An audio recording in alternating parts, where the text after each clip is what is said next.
From day one, a candidate for Carroll County Sheriff, Tony Liggett, was a detective on a task force investigating the double homicide of two local teenage girls. The task force had the full support of the FBI and state police. The superintendent gave countless interviews assuring the public that whatever resources the task force needed, well, they were available by request. The impending contested sheriff's campaign resulted in hard questions about the unsolved murder of two girls for the wannabe sheriff. But in the months leading up to the election, the only answer given to the public was that 5 years and 7 months in, they had no clue who the killer was or why the girls were murdered. On September 21st, 2022, out of the blue, Tony Liggett purportedly received a tip narrative written in 2017. The tip narrative purportedly told the tale of a lieutenant who interviewed a man claiming to be on the same trail at the same time as the girls who went missing and were murdered 5 years and 7 months earlier. An internal report would later reveal that when asked for the audio recording of the interview of the man, the lieutenant confirmed recording all interviews for the leads he was assigned, but he found no sign of the one for the specific man. After 22 days of taking no known actions on that tip narrative report, Detective Liggett took a break from campaigning for sheriff to interview the man and the man's wife. The man was surprised to get a call so long after calling the tip line to report the limited information he may have had, because he called the day the tip line was announced by law enforcement, requesting anyone who was at or near the trail anytime that day to please contact law enforcement to answer some questions so law enforcement could determine whether their information would assist their investigation or not. But when police contacted him about the information he provided 5 years earlier, he was happy to help, I imagine, same as anyone would have. The man was given his Miranda rights, considering the high-profile nature of the case after 5 years of going unsolved. The man told the wannabe sheriff and the Carroll County prosecutor's investigator, who was also there for some reason, that he believed he arrived at the trail that day sometime around noon and left sometime probably around 1:30, and that he remembered seeing a group of 3 girls, but did not speak to them or see anyone else. In a different room, his wife was asked if her husband owned any jeans, blue or black jackets or coats, and guns or knives. She was also asked how he wore his hair 5 years earlier. She told them the same answer just about every other wife in Indiana would have to give to the questions about general, common items in any home, but that he wore his hair shaved 5 years earlier, as he'd always kept it shaved since his days in the National Guard. With the explosive information that the man said he went to the trail around noon and left around 1:30, and his wife confirming he owned the exact items every man in Indiana owns, the wannabe sheriff and the prosecutor's investigator knew they had to act. Because what if the man who drove a 2016 black Ford Focus and wore his hair shaved was actually the poofy-haired male driving a 1960s Ford Mercury Comet that wasn't black? So they drew up a search warrant, leaving out those minor details, and searched the man's home that evening. They collected all the man's devices, weapons, ammo, and a bunch of clothes. The prosecutor's investigator made his second appearance that day to collect a water bottle, and the man's gun was sent to the state lab the next day. 5 days later, the task force received the results from the state lab, purportedly matching an unspent bullet purportedly collected at the scene on February 14th when the bodies were discovered, to the man's gun. The task force purportedly had their man. You would think a task force formed to hunt and apprehend the monster would go get him the moment they got evidence connecting him to the crime, but you'd be wrong. They spent the next 7 days making arrangements for him to come pick up his vehicle instead. But on October 26, 2022, when the man arrived at the outpost to do just that, another member of the task force who'd been on the case from day one, Jerry Holman, was on site.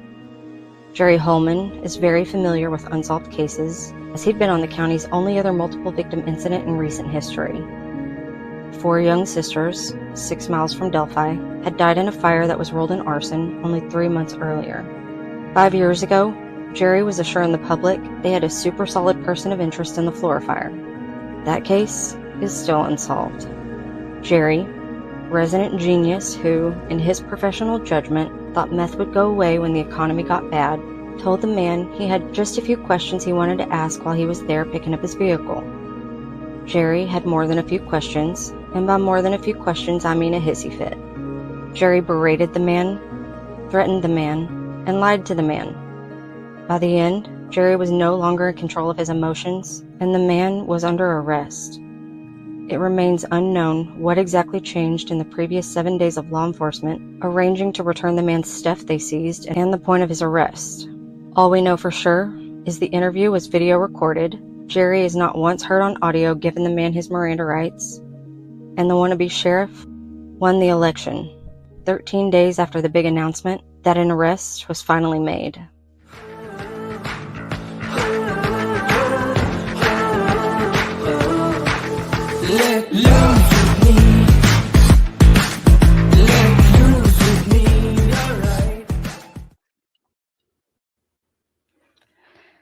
Hey, I'm checking my sound real quick. I see the little sound bubble, but let me check it real quick. Okay.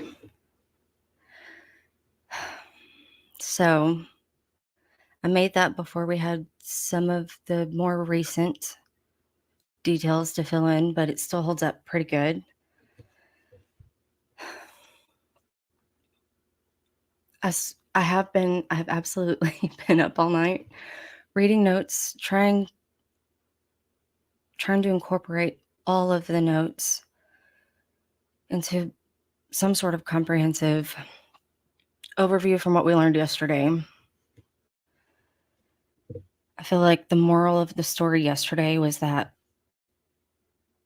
these men have failed on such an epic level that it's hard to process. It's hard to understand how this many of them were compelled by some of the most mindless dumb shit.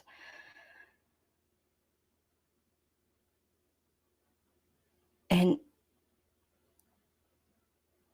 they view it as not only compelling, but actual evidence of anything that you could lock another human being up for. I've watched Andrea's stream so many times because I've been trying to take notes and add details and add context. And she talks a lot about different themes on different days or different sessions. And one of the themes I have not been able to process because I don't think our brains are designed to process dumb shit. It's supposed to confuse us. It's supposed to make us pause so that we don't just continue proceeding on baseless bullshit. Some people apparently don't have that brain feature because they have been proceeding on this for the past 2 years. A lot of trust the plan going on for the past 2 years. More's coming. Just wait for trial. I get frustrated with that because ideally, yes, we should wait for trial to decide anything one way or another. We should always take allegations seriously, but we shouldn't convict someone on those allegations without evidence. But when you're talking a situation like this, waiting for trial we are in dangerous waters with this dumb shit.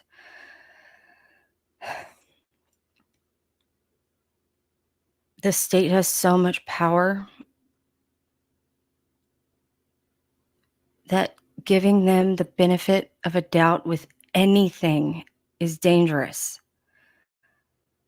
Because we have seen every day of this trial, if the state has laid out their case, we have seen that they don't have what they've been promising to have. And what they do have is not what they said it was. And the problem with that, there's a lot of problems with that. One of the biggest problems with that is all of the people who have spent the last 2 years forming opinions and beliefs.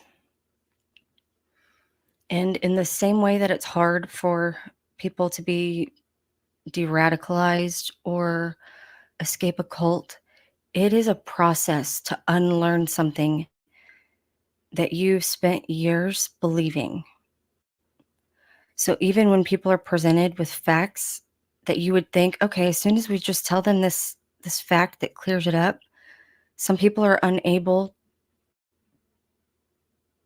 to change their perspective because it's a process. It's not something that can just be undone on the spot, at least not for everyone. Some people, it depends on, I think, their disposition. When I see new information, I'm like, fuck, I need to go update that doc.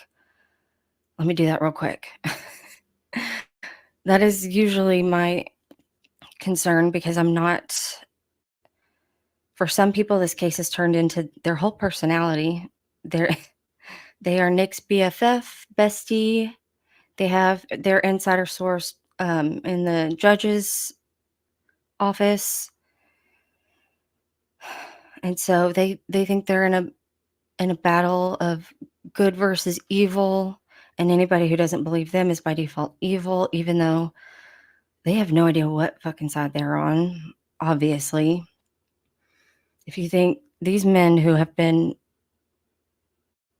conducting this investigation and now the prosecution are the good guys, I'm not real sure how productive a conversation I can have with them, because I'm just going to have to strongly disagree with that. The other problem, before I pull up Andrew's notes, that I want to make sure to contextualize is there is this notion that some people have that the only reason Holman was a piece of absolute shit in this interrogation, and these men are scaredy cats who have to tase a man who's in his cell restrained, these scaredy cat, pussy ass corrections officers who they're acting like they're all dealing with monsters. This man, we are just now at this man's trial. They've been doing this to him for 2 years based on the word of a bunch of liars.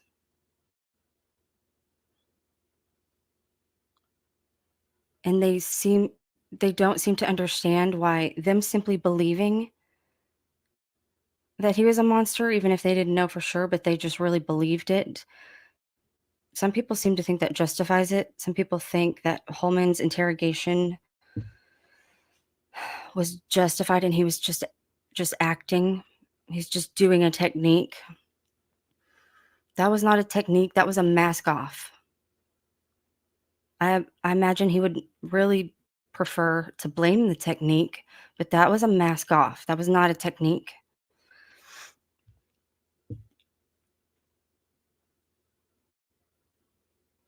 Any officer who is dumb enough to believe there's any value in even bothering with the Reed technique shouldn't have a badge or a gun. If they are not bright enough to get a clue about how counterproductive that is, they shouldn't be allowed to investigate anything if they can't even figure that out. And the fact that they're proud of this training, the other problem with this training is they're trained to believe that they have some sort of specialized judgment when they complete this training and that they can spot things. It increases their confidence in any little thought that pops in their head, but it does not in any way increase the accuracy of the thoughts popping into their head.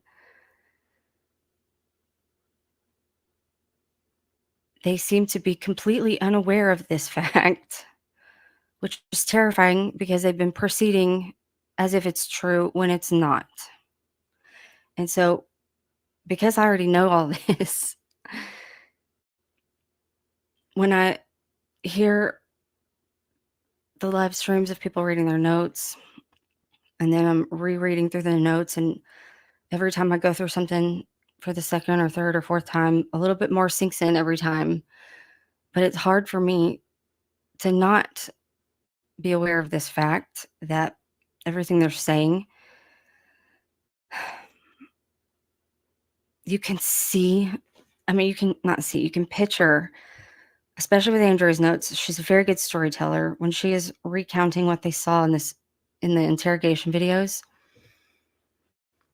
you can almost place yourself in that room watching these fucking idiots get it wrong and then proceed again based on a wrong assumption, and proceed even further on an even harder wrong assumption. And it's almost painful to watch, even if you've ever watched those like Debate Me Bro videos in the political realm. You can see these, destiny destroys somebody with something.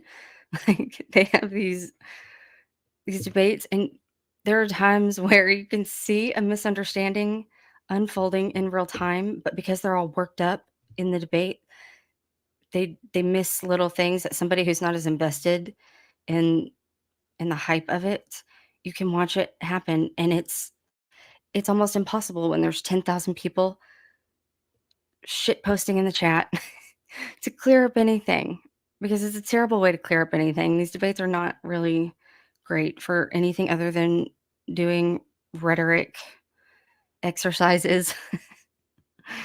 But that's the only thing I have to relate it to when I'm reading these interrogation videos.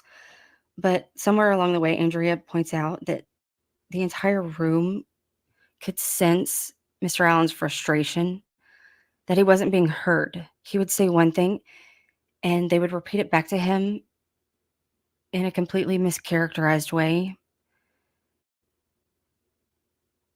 And when he would try to clear it up with him, no, that's what you're saying. I didn't say that. Why are you saying it that way? They started messing with his mind from the 13th. They started messing with his perception, his memory, his most basic functions. And that is by design, on purpose. And it's something you do if you don't have a fucking clue what happened, and you're hoping that mind fucking someone will generate some sort of lead you can follow. It's extremely stupid. You might as well have a brainstorming session and just ask people all the different things that could happen and just follow one of those. It's about as credible as that. Except these men treated it as if it was credible. Anything that he threw out and they could mischaracterize it. At one point, Mr. Allen said he was not wearing a hat that day, but he does keep a skull cap in his back pocket. He wasn't wearing it, but he would have had one of those on him, but not a baseball hat, which is probably why Liggett worded it as, quote, some sort of head covering, end quote. Mr. Allen never said he was wearing one. He said if he was wearing one, it would have been that, but he wasn't wearing one. But the only reason he said that is because they wouldn't stop pestering the absolute shit out of him to empty his brain of any potential possibility thing that could have, would have, maybe, possibly, potentially, theoretically been wearing that day. And so the reason they pester him for every little detail that he can think of is because then they can cherry pick statements he made as if he said it in relation to a specific question, when really it was a series of lots of questions and re-questions and challenging him. Well, you answered this, but that's not correct because this man's wearing that. As if they just imply stuff as they're following up with him. And in a situation like that, it's nerve-wracking.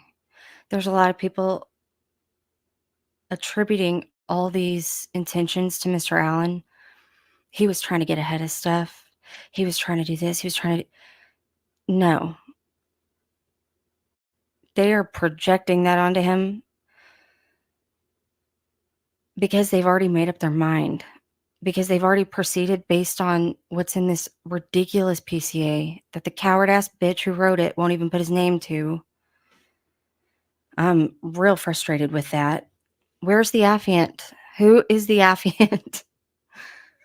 I'm not trying to get Fiend worked up, but I would like to very much know, because that person has created a monster with a whole bunch of people who walk around repeating it over and over and over and over, as if saying it over and over and over and over and over again makes it true. Well, now we have some more details, and these people are still trying to they're doing to Mr. Allen's statements what the investigators did. And the biggest problem with all of this is that none of their investigation into Mr. Allen led to anything having to do with the crime or what happened to these girls. So now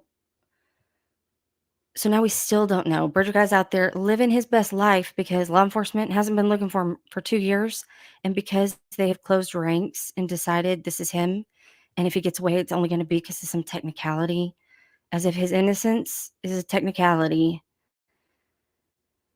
They're never going to look for him, because when you look at all of this stuff that we learned yesterday, I'm going to start unpacking it here in a bit, but when you look at all of this, they are never going to admit that they got it wrong. They don't have that kind of integrity. They don't have that kind of honor. I swear to God, if I hear any of them talking about their faith, that's debatable. Men of faith have honor, integrity. It's not easy, but they care more about doing what's right than the perception and the decorum politics that we don't want to undermine the credibility of our institutions. Buddy, nobody could have done more damage to this investigation than the people running it.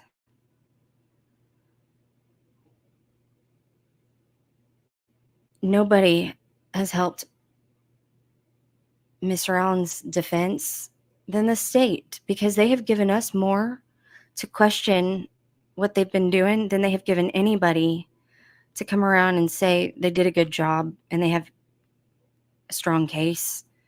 Those people have less from the state than I have. Like, if we're on opposite sides of the fence, I have more ammunition than they do. And we're working with the same set of facts if you're even just looking at day 1 through yesterday.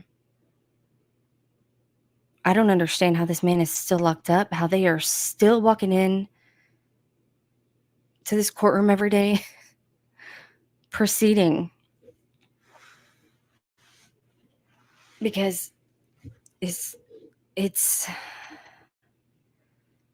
was started because Dan Doolin pulled up a fishing license and saw a height change and thought that indicated that some man was actually trying to hide his identity because he's really the bridge guy. The number of leaps you have to make for that is a level of dumb and pathetic that is hard. There's not words to describe how embarrassing that is for him, or how embarrassing all of the judgments that they proceeded on after that. Let me pull up this other screen. I just saw I'm not even sharing it. God. Okay.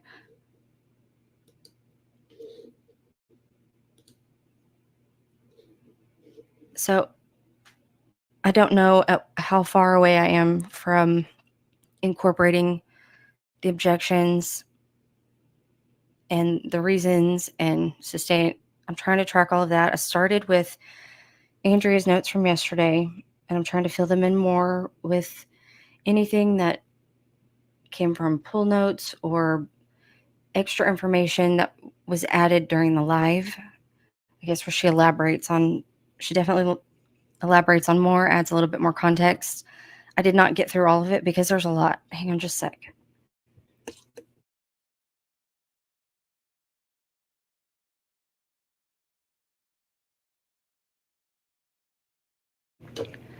So I'm going to skip the interrogation stuff, not because it's not important, but I feel like the intro vid and the rant should be more than enough context, because it took her like 2 hours to get through all that, and I'll end up getting derailed if I use her notes as a bullet point because there are so many things to be angry about, to have a problem with, we will unpack that at some point. But I am going to skip to after they take him into custody and remind everyone the context of that is after they arrest him, they get to work piecing together that ridiculous PCA. Hang on, let me scroll for a sec.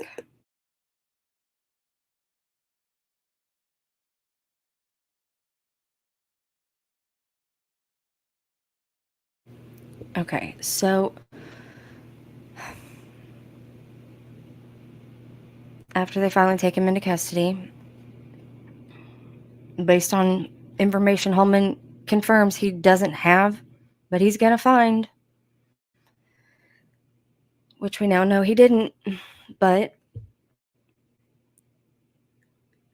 when you look at the docket side of this, the things that are happening on the docket during this time after he's taken into custody, they bring him into Carroll County and immediately transfer him to White County after I think that was right after the hearing on the 28th of October. It's a very quick hearing.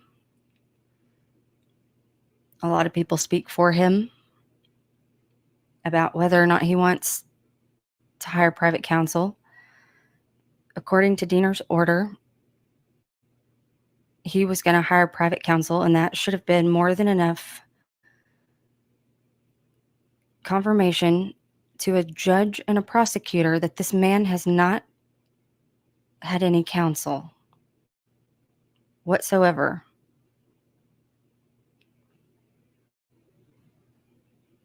And with that minor detail, they get to work on a request for safekeeping order that we learned from the prosecutor at the safekeeping hearing last year was ultimately written by Judge Diener, and he had Tobe at this point. I guess Tobe was still the sheriff for another few months. Tobe writes this, or he reviews it, he initials it, and then Diener signs it. Naturally, Diener's not going to write something that he can't sign. So he's shipped off to Westville immediately. And upon arrival, actually he's sent to the Reception Diagnostic Center for an intake. According to Wallace's testimony at the 3-day hearings, this lasted about 20 minutes. And on the same day, in one of the filings, there are some citations for DOC video. And it describes Mr. Allen in his cell. So I'm not sure if the video started, the 24-hour surveillance started at intake at the RDC, or if it began in his actual cell. They placed him in a cell that had that capability already. So I assume it's for that, but I'm not convinced there wasn't camcorder recording of this intake. And this is one of the things that I haven't heard anybody really point out, at least not yet, why he was placed on suicide watch. He didn't meet any of the criteria, and everybody keeps deferring to Dr. Walla about why he was placed on suicide watch. But one of the things she mentioned at the 3-day hearings was that her designation of suicide watch was a 24-hour designation for one day only because of the nature of his intake and the high-profile nature of the case and all of those kinds of things. He was also very confused and fragile, as anybody would if you went in to go talk to someone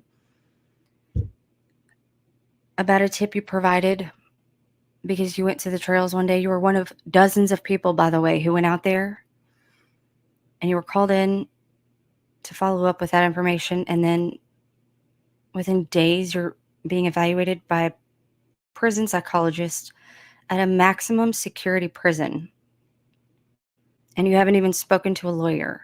So yeah, this man was probably very fragile, confused. I would have been freaking the fuck out. I would have been out of my mind. The fact that he had any composure is impressive, especially after dealing with Holman, because my blood still would have been boiling from that. But this is the context of when he arrives on the 3rd. They're getting a little bit more detail about his medical history, his mental health history. And he doesn't know what's going on. Nobody's giving him any information about where he is, where he's going next. If he were to ask, where am I going next? They're not going to answer that for him. These guards are pieces of shit. They don't answer questions. They probably even, in a sadistic way, enjoy watching him be nervous about it. The fact that they tase him for not getting his hands out of the slot fast enough. Are you fucking kidding me? And then that one idiot, I still can't believe he didn't have the sense to not put this in the affidavit, but his justification for not filing an incident report after deploying his taser, which you're supposed to fill out a use of force report, he didn't though. Shady bitch, red flag number 1. But number 2, his reason for it was because he didn't think it hit him. The problem I have with that is, why are we giving tasers to people who, even in that close of proximity, don't even have the ability to know whether or not they hit someone with it or not? You give guns to people who don't know if they hit stuff with it or not? No. You're not supposed to issue things to people if they're not capable of using it properly. In my mind, it's hard for me not to picture little kids in the neighborhood running around with their BB guns just flailing around. You know, their dad's obviously not home, or else they would not be running around like that. Their dad would have had... You can tell when dad's home when he's not. At least with one particular neighbor kid. He just that's what these guards remind me of. Just unthinking dipshits. Not real developed. But if you're not even able to know whether or not you hit someone with...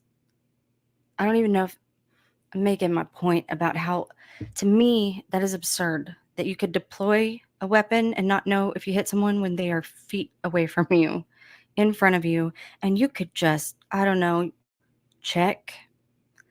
So either he didn't, or he's doing more... I have a problem when people don't take accountability for something. If you're going to do something, own up to it. If you are in a position of power that someone you're dealing with is not able to defend themselves against, and they just have to sit there and take it, if you're abusing that to not even be accountable for stuff you've done, that is a problem on so many levels.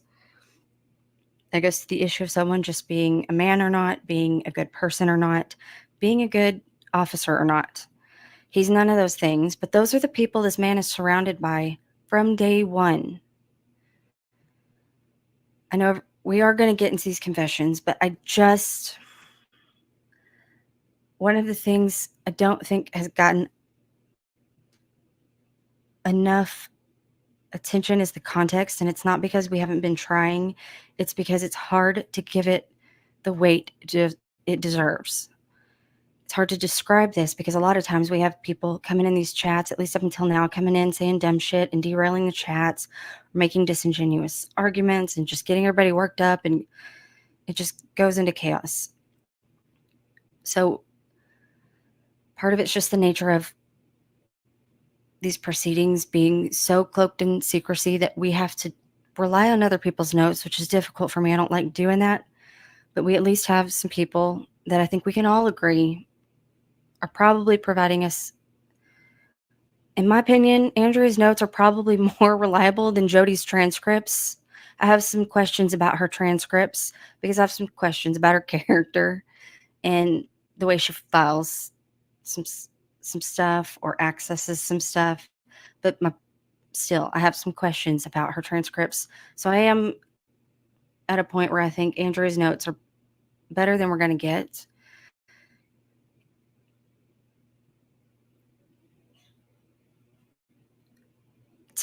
I keep saying today because I haven't gone to sleep yet. I'm sorry.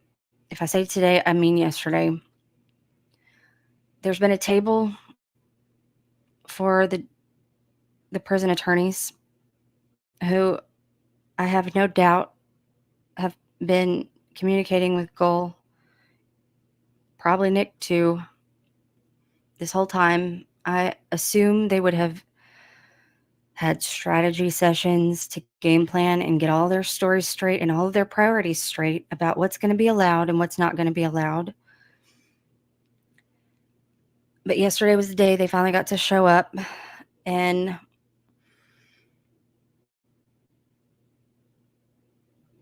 this warden, number one, you got to keep in mind, he undermines his own story every time he's deposed or put on the stand. So I'm still not real clear on his timeline because it's changed, and he says two things at the same time in a lot of cases. But he is the one, at least on record, the only official who has given us an exact time frame for when Mr. Allen's tablet was broken. And during that time frame, if his tablet was broken, there were no GTL recordings to be transcribed. The warden signed an affidavit on April 6th. It wasn't filed until a week or two later, but he signed an affidavit on April 6th saying Mr. Allen broke his own tablet. So no later than the 6th was that tablet broken. And at the safekeeping hearing, he confirmed that a new one was not reissued until approximately 2 weeks before that hearing, which would have been the first week of June. So I'm under the impression and of the belief that all of these things that were transcribed were statements, secondhand statements, not actual phone calls. Because how do you record stuff on a broken tablet? And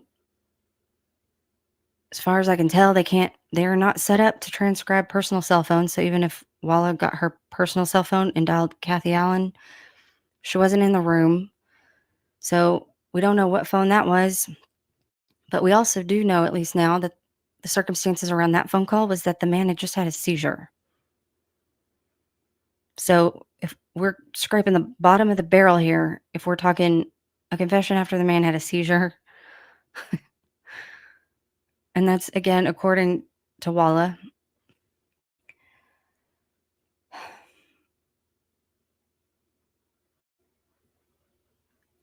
I'm still frustrated with the fact that we don't have a specific date that these companion inmates were assigned. All we know is that they were assigned when Mr. Allen was placed on suicide watch, and best we can tell, that was when he was after his intake, because Walla placed him on suicide watch. She, however,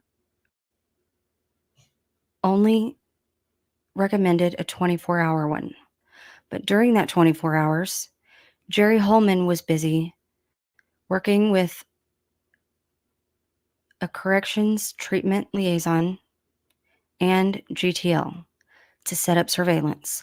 I am still not clear on why he was working with someone on the medical side for surveillance or having anything to do with that. But a CTL is something that would fall under medical. The fact that he was liaisoning with one of those, I need some answers about that. I need some more information about how he set that up. But somewhere in between Wallace saying, I'm going to recommend 24-hour watch, and Holman setting up all this stuff, nobody took him back off of it after the 24-hour recommendation expired. And there's no details as to why nobody followed her recommendation. She said at the hearings 24 hours, not 30 days, not indefinitely. It was just she didn't know anything beyond what they learned in that 20-minute session. And in her mind, a 24-hour would have given them time to do some more evaluating. And as far as I can tell, at least as of now, there is no information to indicate that she came back and said, actually, we should extend this. But we do have some indications from the 3-day hearings that once they started approaching the 30-day do not cross line, she raised concerns about it, and they, again, ignored her recommendation. They also disregarded policy.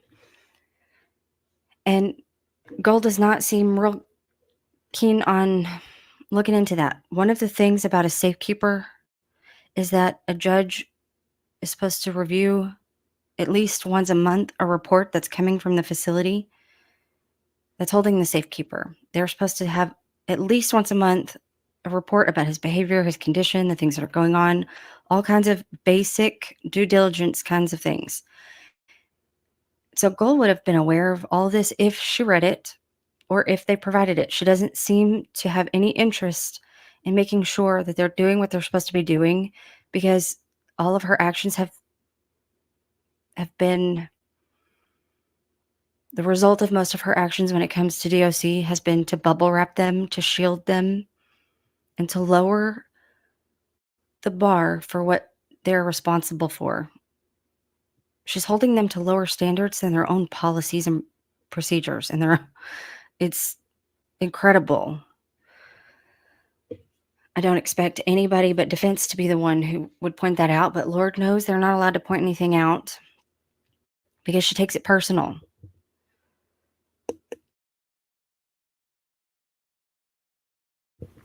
So again, this is just more context that we have to keep in mind when it comes to everything that proceeds after this. At this point in time, he has still not had a single conversation with an attorney. He's not had a single private conversation with anyone, including the doctor. After he leaves the RDC, they place him in his cell, and he's on suicide watch. He's not told anything about anything. He apparently has companion inmates at this point, if he's on suicide watch, that are stationed outside of his door, writing things down, his behavior apparently every 15 minutes. And it's not until November 22nd that he even has his first private conversation with counsel, because Gold waited for another couple of weeks before appointing anyone. He had asked for the court's mercy to please appoint him counsel. The letter begging for that was postmarked on November 1st, the same day that Jerry Holman wrote a report not blaming technical difficulties or a delay for the reason the Miranda rights were not caught on tape. He blamed it on other officers heard him remind Mr. Allen of his Miranda rights. He said that other officers heard it. And he just didn't start until after. He thought, okay, well, now that we've Mirandized him, now I can start. There's no mention of any other officers in this interrogation, so I don't know if he was trying, at least at that time on November 1st, to say, oh, I had a couple of people come in and witness it. But now he's telling us he turned on the video to record it. So if his report is true, then they would be able to testify to that while he was waiting on the delay for the video to turn on, that's when they heard him give him the Miranda rights. But the judge doesn't give a shit about any of this. So defense isn't allowed to ask, and nobody's having to answer for any of this. And I think it matters because on the 13th, There was no delay or technical difficulties. When they sat down and went over his Miranda rights, it was recorded. No issue. But when Holman takes a pass at him, no Miranda rights. And now we've got Holman has 2 stories on the record that he hasn't been asked to account for either one, or account for why he's lying about one or the other, and why he dragged 2 other colleagues into it. How anybody works with him, I don't know, because he constantly throws people around him under the bus and drags them into his dumb shit. He's a risk to the people around him. Why Doug Carter is referring everybody to him for anything is terrifying. But all of that happened 2 days before Holman is setting up surveillance of this man for 24 hours a day. He, of all people, knows that this man wasn't Mirandized. In my opinion, Holman used an attorney as leverage at some point. Well, kind of like he used the women in his life as leverage. I don't see why an attorney, right to counsel would just be a line too far for Holman to cross. So I assume he used that as leverage as well at some point. I don't know if it would have been caught on video, because apparently the crucial stuff isn't. But still, it's not until November 22nd that Mr. Allen finally has a conversation with his attorneys. It's also at the November 22nd hearing that Holman and Mullen submit affidavits to Gull, telling her to keep the PCA sealed because they believe there's other people involved. Now that we've heard more about these interrogation videos, does it sound to anybody else like they had any suspicion that anybody else was involved? Because to me, it sounded like they were zeroing in on this man and this man alone. But they were telling the judge there were other people out there, and releasing this PCA that Gull could have easily read herself and seen there was nothing in that PCA that indicated other people were involved. So not only are the prosecutor's lead investigator and one of the lead investigators on the case and the judge, they all have access to this PCA, but they're apparently the only ones who have access to the affidavit saying we've got to seal it, even though there's no kind of like, why did they place him on suicide watch? Because when you go look at all the information they had at the time, he didn't meet any of the criteria to place him on suicide watch. They got away with that, so now they're getting away with sealing this thing when there's nothing to justify that with. But because Diener sealed it, it's really hard once one judge legitimizes something, a second judge is going to be even more hesitant to do the right thing if it requires undermining a fellow judge. So, of course, she proceeded and she kind of tries to smooth some things out for the state in the way that she did it. She took these affidavits and the PCA as her work product to keep it confidential while they figure out how to fix the problems with it, which they didn't fix, by the way. But the first time he gets to talk to his counsel, they are misdirected with this other dumb shit about whether or not stuff is going to be sealed and whether or not they're going to need a gag order to protect this investigation, because they still have all this stuff that they're worried about people coming forward.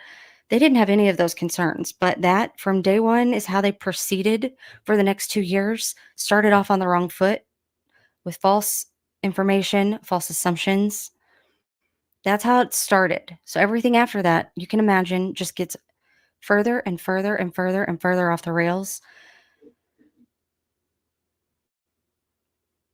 But that is also the context that the warden and all of these guards and all of the inmates would be proceeding based on as well.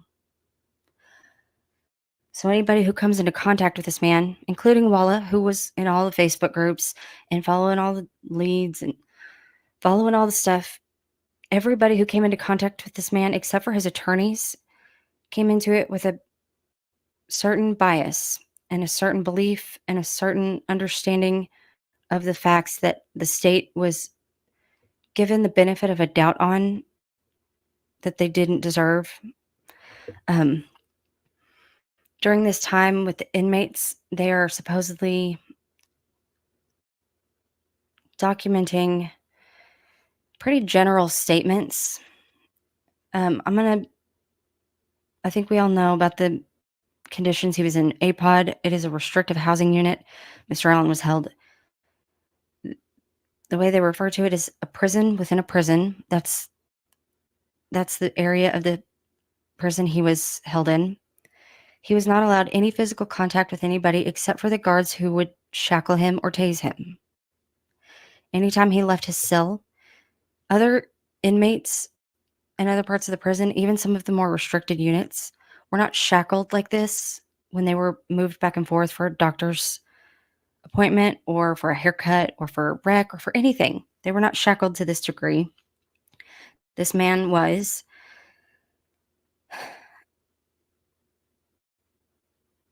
Every single time he left his cell, he was shackled. That is the only physical contact he had with any person for 13 months.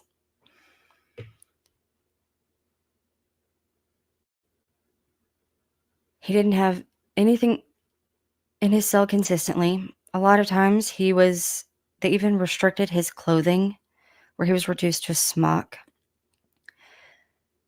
He could go to rec outside in a very small little cage or a room that was slightly bigger inside that had a pull-up bar and a net. Not real sure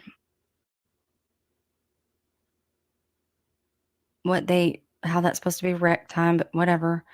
I have this highlighted because I'm still confused about it, because there are so many references that the state makes and their witnesses make about, oh, well, we had things transcribed.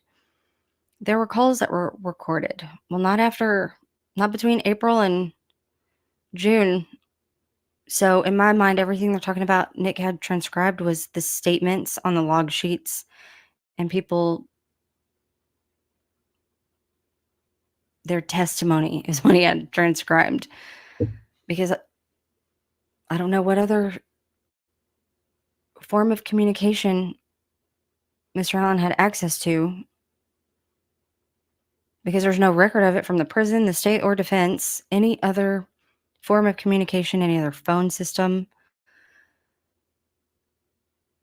Somebody's got to answer that question, because they're making references to phone calls he made on this date or that date during a time the warden is saying he had not yet reissued a new tablet.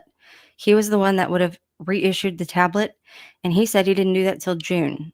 So what the actual fuck are these other people talking about? Everything before, it would have had to have happened before April 6th. And then we've got supposedly the first letter from Mr. Allen saying, I'm ready to confess to the crimes as charged. Basically, that the date of that is in question. There's probably about, I don't know, maybe 10 of us ridiculous people who have been turning inside out over the dates of things for a while now.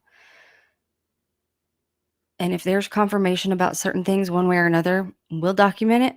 But there are certain things that we still don't know. And we've been looking hard and over and asking and pestering people to try to find out one way or another, to use other information to help us deduce that information, or maybe even narrow down our time frames a little bit more. But even with a handful of somewhat neurotic people who nitpick details, the fact that we still don't know makes me think, if you're looking that hard for something and you can't find it, there's a good chance, kind of like Ajay made a statement at the 3-day hearings, she spent a whole lot of time looking for a special agent that didn't exist. I think about that a lot when I'm looking for some of these details about dates. and when certain things were done or not done, or when it would have happened or didn't happen. Some of the stuff we've been looking for doesn't exist, obviously.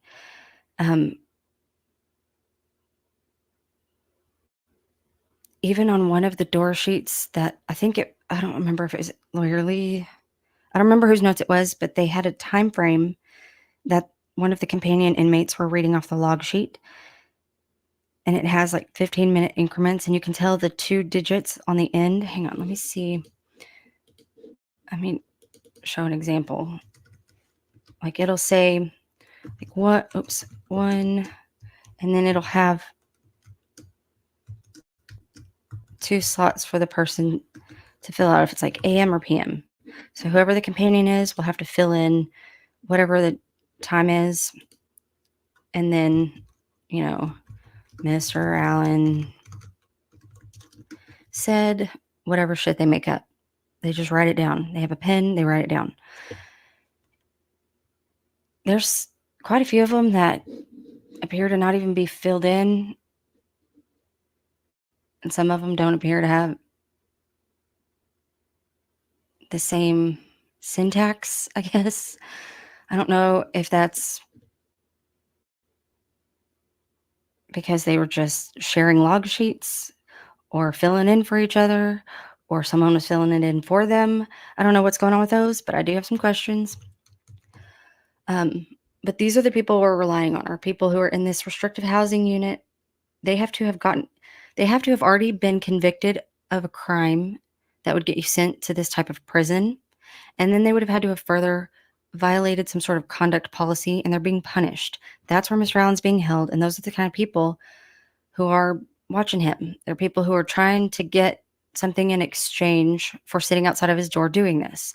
They are not supposed to relate any of the information that Mr. Allen provides them or that they observe. They're not supposed to turn around and start passing that information around, especially if they want to keep their status as a companion inmate, where they get nicer housing and all these other perks and benefits. A lot of these people violated those rules and did not lose their privileges. At the same time that this man who has not even had a trial is being straight up punished and subjected to harsher restrictions than the ones even in the restrictive housing unit. That's a problem. Every time Rozzy tries to bring this up to speak to the nature and the context of this, of the conditions he was in and the people he was around, and how unaccountable all of these people were,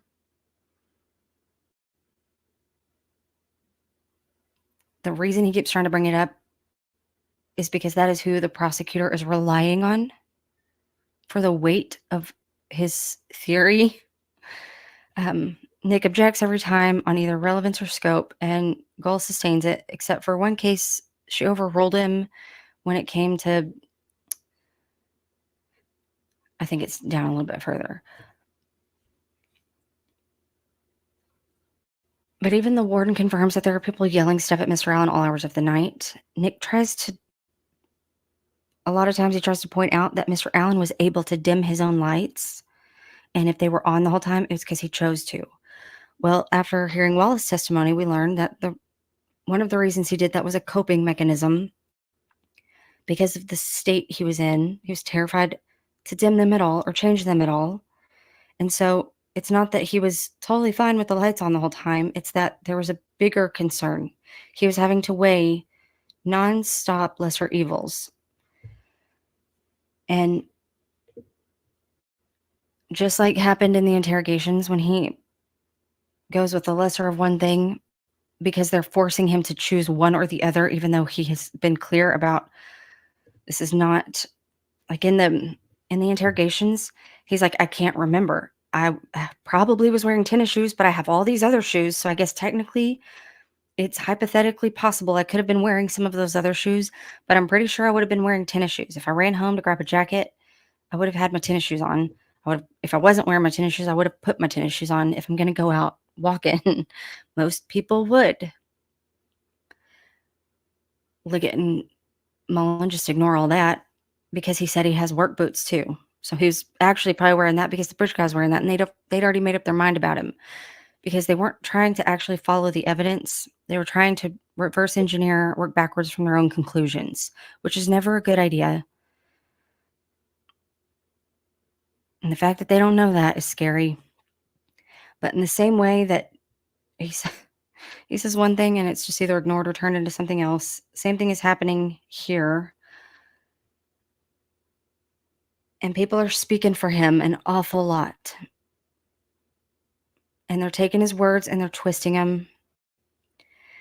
And not only are they twisting his words, they're also having to make shit up to cover for things that they've done wrong that they don't want to answer for. Like talking. At one point, these ridiculous companions told the prosecutor that they were praying with Mr. Allen. When they got caught talking to him and engaging with him, they're like, we're just praying with him. Tough on Crime Stacy found that real compelling. But she's kind of all in on this Mr. Allen found God theory.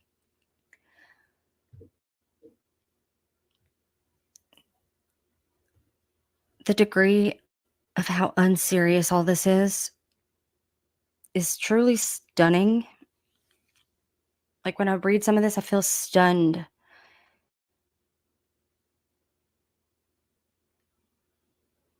How anybody could find it compelling, let alone people who are like tough on Crime Stacy. She should be properly educated enough to see all of this for what it is. I don't know if Nick was properly educated. I have been told he got into law school because someone held the door open. That checks out. Liggett is a licensed optometrist or some shit. I don't know what Mullen is, but the prosecutor had them all trained in the read technique. Because that's what you have people trained in if you're trying to close cases, whether or not you solved them. So these are the bozos and the minds who are cracking this case and their prison snitches. The one thing that I can't ever get past is none of this has anything to do with any evidence that they found at the crime scene or tested and led them to Mr. Allen. If they had spent even a fraction of the time following the evidence at the crime scene, the number of solid leads they could have followed through on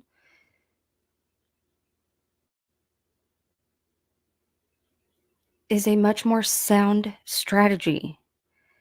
But they didn't do any of that. So they have some lady digging through banker boxes of tips, and they're opening tips that were cleared with no new information other than a fishing license.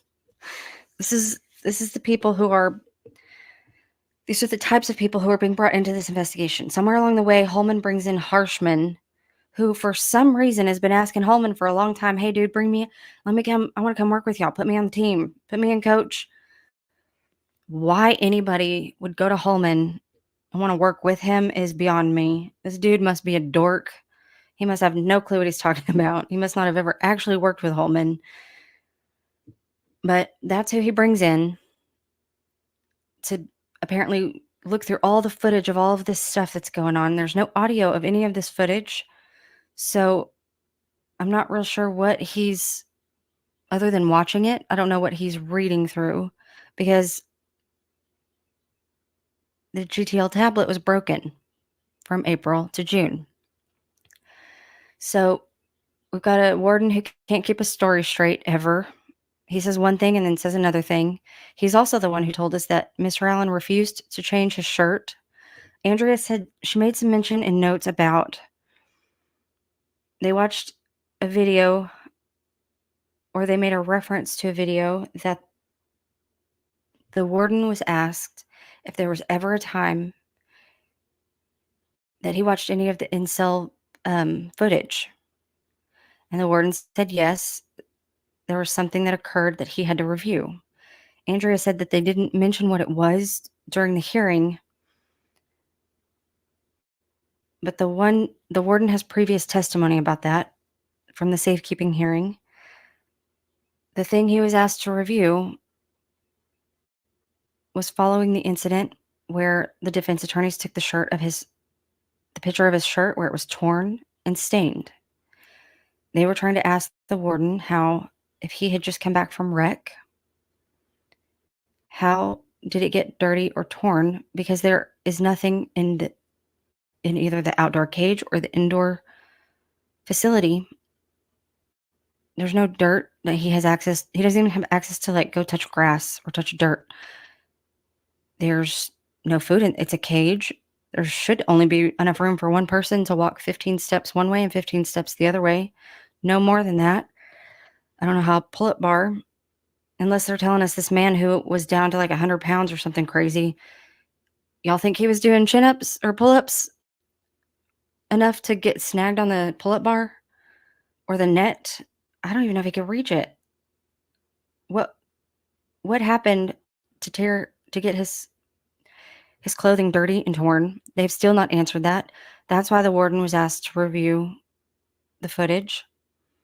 But that footage of the incel would have not covered wreck. That would have had to have been, I guess, a camcorder. We're told that they walked around with that camcorder all the time. So he would have had to have looked through all that. But if you're talking an old camcorder, if somebody erases part of that, you're not going to be able to figure that out. If they say it starts at this time, he's going to have to take their word for it. I doubt he would have even checked any of that, to be honest. But he says he reviewed the footage and he saw nothing he saw explained how that happened. So Mr. Allen must have done it to himself. And he even said that Mr. Allen refused to go change his shirt. Even though a few minutes later, the warden insists that Mr. Allen, he used his commissary to purchase brand new shirts specifically for his attorney's visits. So the notion that Mr. Allen has any say in anything he does, or that anything he's doing at all at any point in the day is voluntary, is ridiculous. They do not get a choice in anything. They can't say, "Oh, can you, Mr. Guard, can we stop by my room so that you can't put in a request with a guard about transport from here to there." That's not a thing. The fact that the warden is acting like, well, he could have just gone back to his room, I don't even think so. I don't even know why he tried that. But if he had, they have records of him using his commissary for shirts, and they knew it was specifically for his defense attorney visits. The other problem with that story with the warden is we know that during one of the visits that Kathy got to go visit him, when they brought him in, before they took him to her, they made him go into a room and they forced him to change his clothes because that's part of policy and procedure. You don't get a choice to say yes or no. Beforehand, you're supposed to do that, and then you go. So the fact that he didn't change has nothing to do with his choice. That has to do with the guards and the warden, but it still doesn't explain how it got dirty. Gold could not be less fucking interested in figuring that out. She is more concerned with bubble wrapping the DOC attorneys and the AG than anything else. But these are the people who can't answer even the most basic things. They're watching 24 hours a day. They have these call logs of all these state. Harshman's telling us they have all this footage, 650 hours of whatever. But any of the stuff that we have in actual, like in the picture, we have evidence there's a torn, soiled shirt. If they didn't take that picture, you would never be able to get any independent documentation or verification of anything that had even occurred at all. So that is what we're dealing with here with all of these different officers. You have to make the distinction between whether this footage was the one that was attached to the ceiling going 24/7 or if it came from camcorder footage. The warden and the prison is definitely not going to make those distinctions, but the state is going to need to make those distinctions at one point or another. But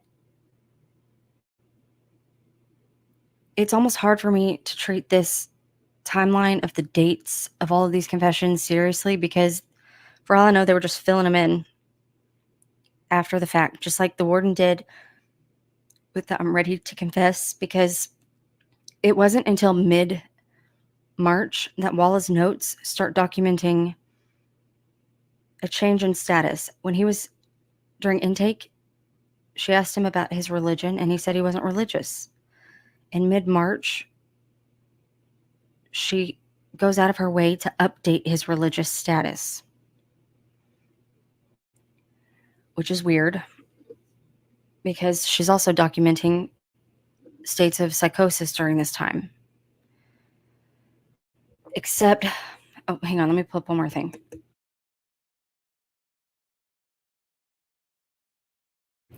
This is another question I have, because when you look at Rosie's filing for the emergency motion to modify, they dropped off the paperwork on March 24th or 25th. It's like 1,000 pages of paperwork. And they said Mr. Allen seemed one way that, in my opinion, is very different than what we are told Walla's notes now say. And that is one of the things that has been driving me crazy, trying to understand what happened when, especially from March to April 6th specifically. There's no information in any of the filings about what was going on between January and February, other than Walla's notes in January, where Mr. Allen said he wanted to be transported to a hospital because he thought he might be able to see his family. That was in January. He was asking to be transported to a hospital. I don't know if that is when he had a medical emergency that we have not heard about yet. I don't know if that was really the beginning stages of his mental decline because of the conditions. Anything more than 15 days is torture. There are decades of data telling us about what solitary confinement does to the mind and to a person. He was in that environment for 24 hours a day for 13 months. And people trying to say that the circumstances of his pretrial detention doesn't matter, or that it's not relevant. It is absolutely relevant, because by its design, solitary confinement is entirely coercive. You cannot confine another human being using humane tactics. It requires relentless fear and force. You can't keep someone confined, especially another adult. You can't keep anyone confined for an extended period of time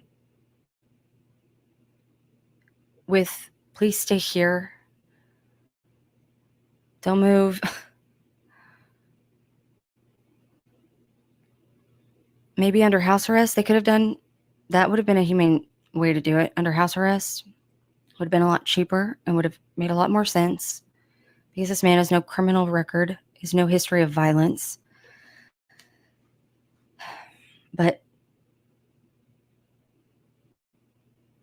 he was immersed 24 hours a day in a coercive environment.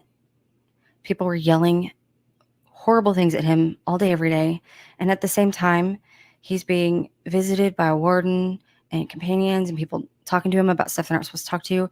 Before he is dumped in this prison, he had 3 different detectives completely fuck with his memories and what he remembered, and were trying to make him question his own thoughts. That will do a number on anybody. And when they're not able to go home and talk to normal people who will help ground them, and instead they're in front of a prison psychologist, that will mess with someone. So he's also not able to have private conversations.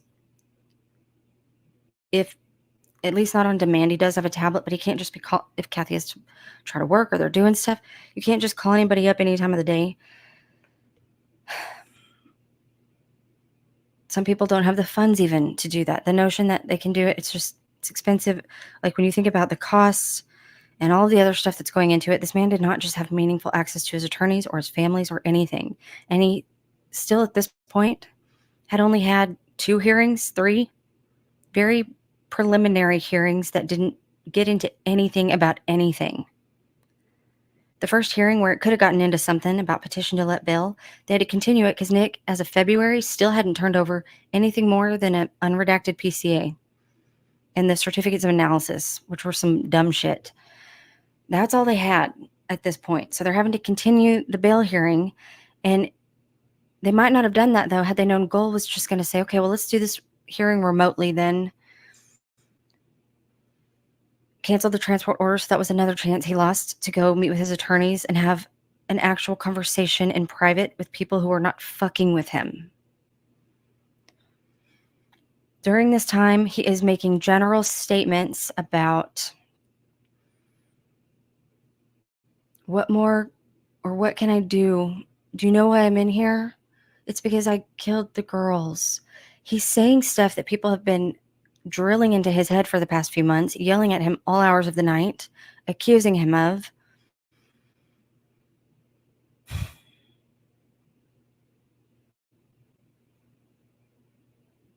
When I already have docs for this before yesterday's hearing, because these are just things it looks like that Nick asked him about. And I assume he asked him about that because it was in the depositions and the filings. Nick is apparently not wanting to go any deeper than anything we've already gotten, because I didn't find anything in anybody's notes that I didn't already have a doc started for with very little information. I found that very interesting because it's just so pathetic and limited about what he's willing to get into when he's the one trying to bring these into court as evidence. He's trying to be very careful about what he's bringing into all of this.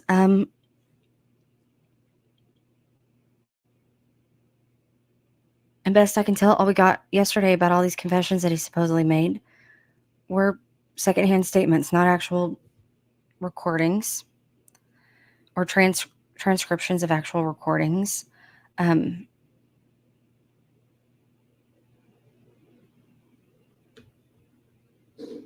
going to pull up the other. I have another, because I didn't finish. I have 2 docs for Andrea's notes because I'm trying to not add hers in until I've added the other one. I'm trying to go session by session or like hour by hour of everybody's notes. I've been up all night and I still didn't finish it because there's just a lot.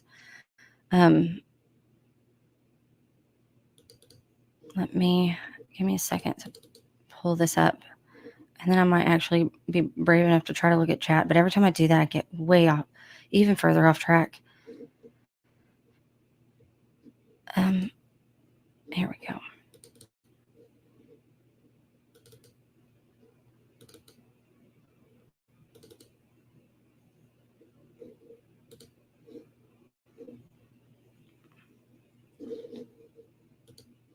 Let me make sure I'm sharing the right screen at least. Okay, so we can circle back after I get to the end of this part, at least, to the interrogations. Right now, I'm just trying to unpack and take an opportunity to just remind everyone of the context,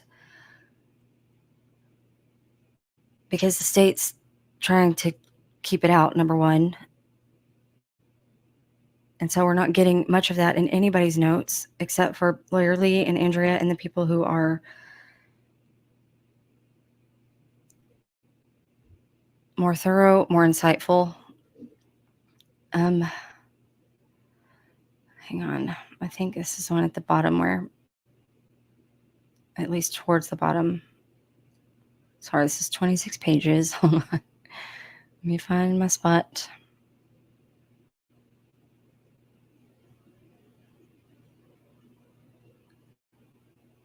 Okay, so we'll start with, apparently this was the only guard who had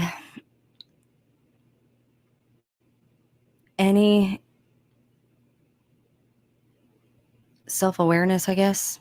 I don't know if he was remorseful, but he was at least self-aware enough to know what he didn't try to rationalize anything. He at least just said the dumb shit they were doing straight, I guess is the best way to put it. But Ethan Drang, let's see, he said he was on watch when Allen was placed on suicide watch, he said he kept a log of Mr. Allen during the day every 15 minutes. The log sheets from Drake's time watching Allen were entered as evidence. And considering it says a log sheet from April 5th, that's the first concrete date I've seen on when the companion inmates were replaced with guards. So it would have been at least April 5th. This was the same day that Rozzy filed his emergency motion to modify. This was one day before Nick hauled ass up to Westville to meet with the warden to get that affidavit signed. And this was the same day defense made a follow-up visit, I believe. We know they visited on the 3rd, and it's unclear if they made a follow-up visit or if they just followed up by phone with the prison. 846, I think coming to prison cured my depression and anxiety. It helped me find Bible, God. Mr. Allen slipped an envelope under the door and said he wanted to confess to killing Abby and Libby and apologize to his families. Nick asked if there was any training for Drang to tell whether an inmate was faking a mental illness. Drang said no. McLeland asked if Mr. Allen had any mental health triggers. Drang said when he would get on the phone with his wife. Rozzy interrupts to say, so something as subtle as walking in and walking out of a cell was enough to trigger Allen? Drang said yes. These two from these notes are not the same. That's kind of what I've been dealing with all night. Not judging them, I don't even know, because even when I was trying to watch all the lives and just take my own notes from what they were saying, the fact that any of them got this much is impressive, so I'm not complaining about that. I just haven't gone through all of them yet to kind of fill in the gaps on how do we go from here all the way to here. I don't know. But Nick is clearly trying to ask him about these two things specifically for some reason. And he wants to make sure to be able to frame it with the context of he might have been faking it, which I don't know what about any of this is so compelling to the prosecutor. But one of the things about this date in particular, at least for me, on April 3rd, we are told he talked to Kathy and confessed and then she hung up on him. That was what we were told. And that the prosecutor, as soon as he found out about it, he had the phone calls transcribed, and yeah, he totally confessed. And also, by the way, he somewhere in there talked to his mom and confessed to her too. Doesn't ever give specifics, kind of conflates and just lumps all of that into one big blanket statement of multiple confessions to both women in his life. No specifics, never got any quotes from those transcripts. But on the 3rd, he also got a visit from his defense attorneys. So to me, it has never made any sense why he would meet with his attorneys and then turn around and call his wife and say, I did it, and then she hangs up on him. That series of events makes no sense at all for any reason. What makes more sense is he might have been on the phone with Kathy, and then he was told that his attorneys were there. Time to go, Alan. Let's go. Attorneys are here. Go. And he hung up. That makes sense to me. Or an alternative is after his meeting with his attorneys, he was not doing real well because they said he came straight from rec. But they haven't explained where he was before that. Okay, if the warden reviewed the video and his shirt didn't get torn during rec, what was he doing before that? We don't know if he talked to Kathy before or after his visit with the attorneys. But we do know from some of these interrogations, we have a little bit more understanding of Mr. Allen. He's very concerned for the women in his life. He is apparently willing to just say or do whatever if he thinks it will help the state no longer treat them as objects to uses leverage against this man. He doesn't want them being used by anybody, especially these men, which they are to this day still doing. Apparently, people's wives and mothers and daughters to these men who are supposedly real interested in solving the crime of 2 girls, why are they walking around treating other women and people's children like this? It's very strange to me. It's very strange that the judge seems to think it's normal too. The prosecutor, tough on crime Stacy,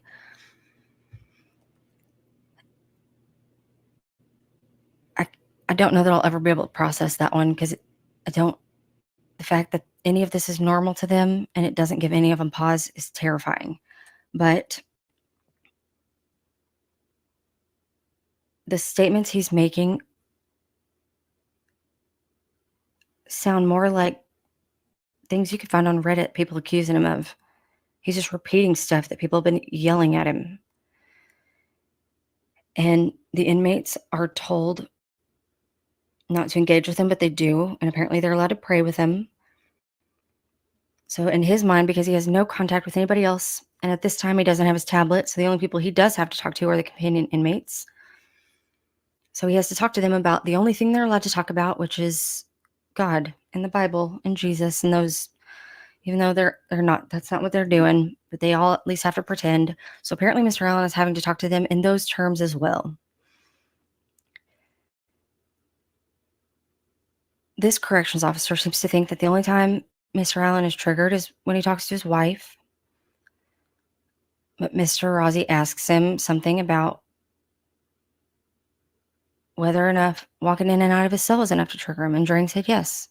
Well, I would imagine so, because every time he leaves, he's shackled and restrained. If you've ever imagined that you're going somewhere where you know that at any moment in time you could be physically attacked. Now imagine being handcuffed and walking into that. And imagine that the people that are supposed to be protecting you have not once yet protected you from anything. That I'd be terrified to leave my cell too. That would give me a lot of anxiety. In my mind, just the nature of solitary confinement and the accusations that they are literally yelling at him all day and every day, that is enough to explain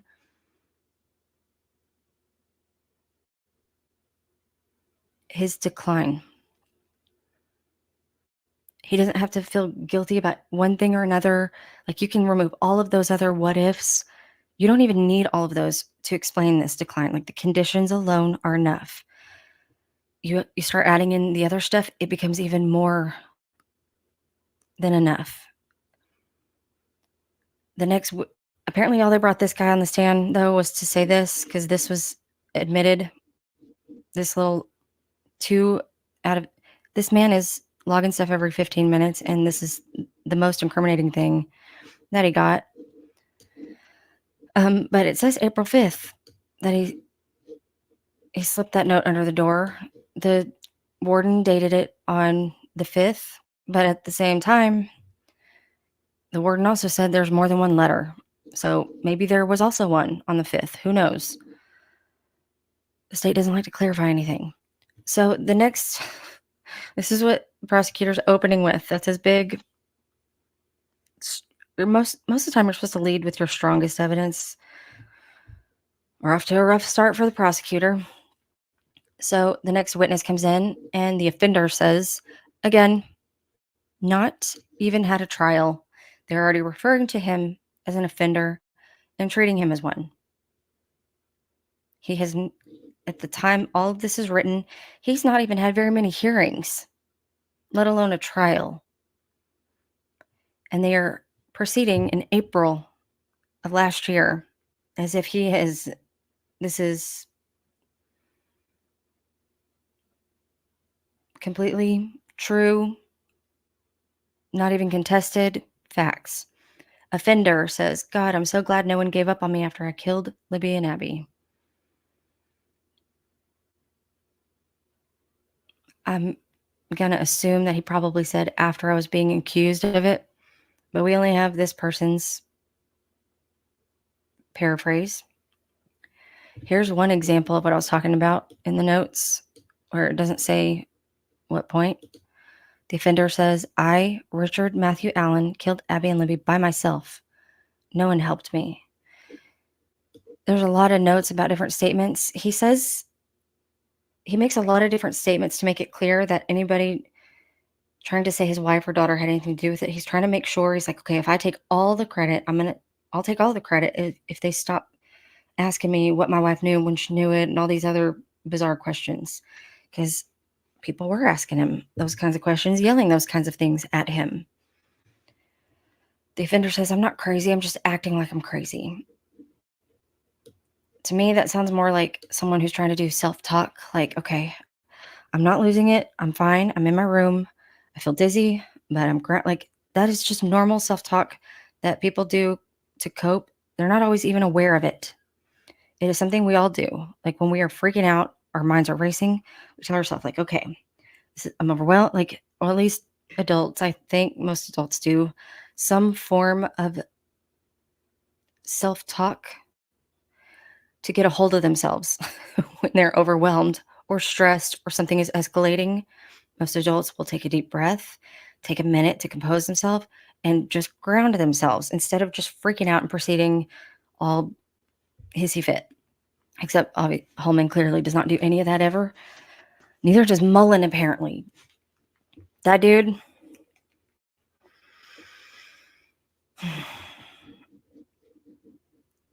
I've been frustrated with Mullen before, but after yesterday, my blood was boiling. Absolutely boiling over.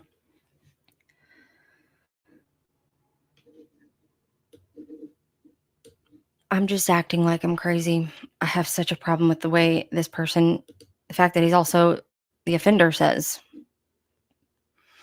So far, the only offenders in this scenario were the guards, by the way. Clemens said Allen started acting different while at Westville, but couldn't really say how. Couldn't really put his finger on it. I guess that's real compelling. You can't think of a single example. It's just what, like a gut feeling. Maybe it's more about what people around him were telling him about the offender. That might explain why he has this vague understanding that he was acting different, but he has no actual recollection of it because he didn't actually witness certain things that they're all trying to talk about and push. Rosie does a redirect. Rosie asked Clemens if Allen ever said how he killed the girls, and Clemens said no. Rosie said at one point Mr. Allen was referring to God. He then showed Clemens his own deposition and said it referred to the I'm not crazy, I'm just acting like I'm crazy. In the depositions, Clemens said Allen made the remark to inmates who were harassing him. They referred to Allen as a baby killer, and Rosie said that part wasn't mentioned in his log notes. They leave out minor details all the time. Like if you say I'm not crazy and you leave out, kind of like they left out part of the audio of Down the Hill. That could be the difference, and there's someone else in the background, an additional person, and something else entirely. That is what this whole case and his whole time and all these confessions boil down to, is selectively omitted statements that are paraphrases from people calling him the offender and not even really sure why they're writing down what, okay, well, he's acting different. He's documenting that, but he's not documenting anything to explain it. Rosie asked Clemens if he ever saw Allen banging his head. Clemens said he did not assume. Oh, wait, he did assume that Mr. Allen did not have a mental health issue. That's such a weird way to put it. Rosie asked Clemens if he observed any of the behaviors that somebody might chalk up to mental health issue. Clemens said no. Nick asked if Clemens thought that Mr. Allen's behavior change was genuine, and Clemens said no. Again, that real strong no is not based on anything specific that he can recall, because he doesn't remember anything specific, just that there were some changes. And those changes he doesn't remember, though, were not genuine at the same time. Do you see what they're doing when it comes to this kind of stuff? They just proceed as if the framing Nick leads with is true. Like, the premise is true, even if there's no basis for it. And even if 2 seconds earlier, he actually contradicted that basis. Clemens said Alan's behavior went back and forth from acting normal to acting crazy. Rosie asked if maybe Alan just lost it. Clemens said maybe. Rosie said prison can get to an inmate, and Clemens said yes. Rosie said, you said you thought he was acting not crazy. Mentally ill? I don't know why. Whoever took these ones, I don't know why they keep wording it this way. Clemens said he thought Mr. Allen was not crazy, comma, and also not mentally ill. I don't know. Rosie asked if Clemens knew Mr. Allen was diagnosed with a mental health code. Would that change his mind? And Clemens said, yeah, that probably would have changed his mind. So the people tasked with the safekeeper order and all of the mandates that go along with that was not even apparently told about his mental health code. State's 32nd witness was Roberts. He was asked if Alan was concerned about his family, and Roberts said yes, and that Alan started acting up when his lawyers came. Acting up is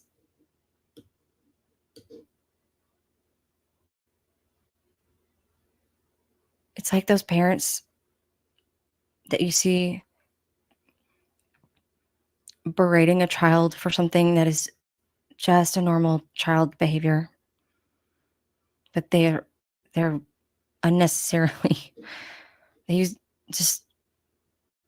talk to their own child in a way and accuse them of, acting up, acting out, even when, like, kids, the brains are still forming. They have, it's a long time before they have object permanence. So expecting them to have, like, a real good handle on impulse control and all this stuff, to assign intentions to something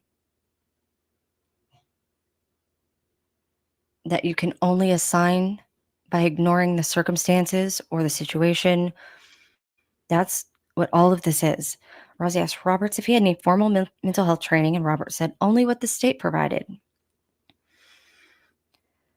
Rosie asked if Roberts kept detailed logs, and Roberts said yes. Rosie said that Alan started smearing feces all over his cell, and Roberts said yes. Rosie asked if Roberts called Alan a pain in the butt. Roberts said Alan made more work.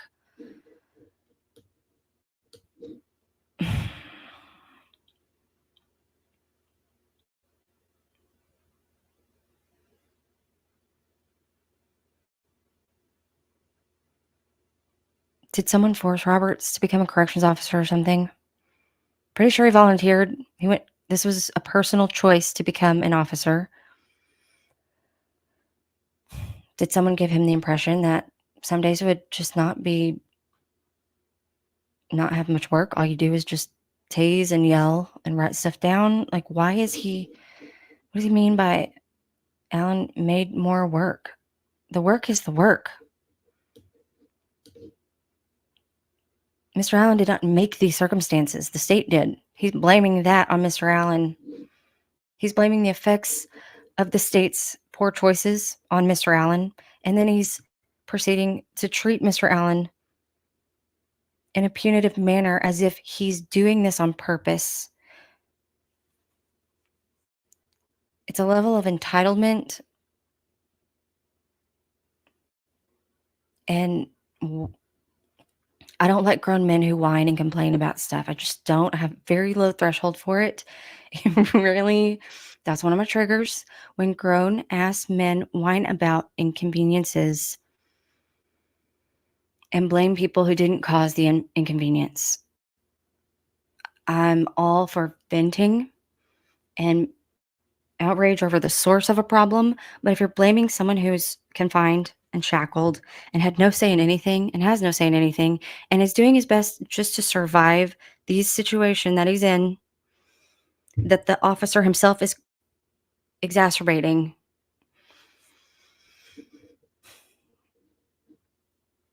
It's incredible to me the way he's just able to turn it on this person who had no say in any of this. Rosie said that, oh, hang on. He has to pain in the butt. Rosie said it's two different things, smearing and eating. And he asked Roberts if Alan ate the feces, would that change Roberts' mind about Alan's mental health? And Roberts said he would have to observe it himself. Rosie asked if inmates yelled names at Alan, if they called Alan a baby killer and told him to kill himself. Roberts said yeah. Rosie said Alan put the feces on his face for 2 hours, and Roberts said yes, and that he told mental health right away but did not react to it. He just said he would have to see it to believe it, but then once he saw it, he didn't do anything for a while. And I have to imagine he didn't do anything until another adult walked up, and he didn't have a good explanation for why he hasn't done anything about what's happening. That makes more sense to me. Rosie asked how long someone had to sit with that on their face for him to consider them crazy. And Rosie also asked if Alan asked Roberts to read Alan his last rites. This man was asking for someone to read him his last rites. He thought he was dying. Roberts remembers Mr. Allen hitting his head on the wall for a long time. He said Mr. Allen's face was black and blue.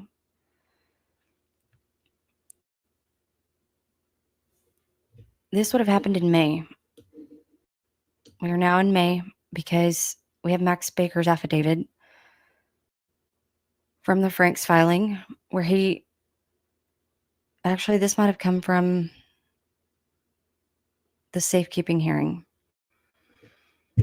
where he elaborates a little bit more on the different visits that he made with defense. And he made 4 visits in May. And one of those visits, he recounted Mr. Allen's face being, quote, entirely bruised, end quote. I had, for months, that one quote gnawed at me. Because how did his face get bruised? Entirely bruised. He said it looked like there was scarring. He is a Max Baker. The way he described the damage to Mr. Allen's face was that it was entirely bruised. And so entirely bruised that the whole thing looked like it was scarred. Which means something has healed and been reopened and re-healed, kind of. That's the visual I get, but it gnawed at me for a very long time. Because the state wouldn't clarify any of it. Rosie said Mr. Allen refused food for a long time, and Robert said yes. Rosie said that companions were going back to the general population and spreading information about Allen like wildfire. The thing about refusing, by the way, all of the mention, I think Rosie was challenging a statement made by the officer. They kept accusing him of refusing to sleep and refusing to eat. Nobody refuses those things in the way that they mean it. We can't, there's only so long you can go. Like, I stayed up all night. I can refuse to sleep for a little while, but at some point my body is going to choose for me.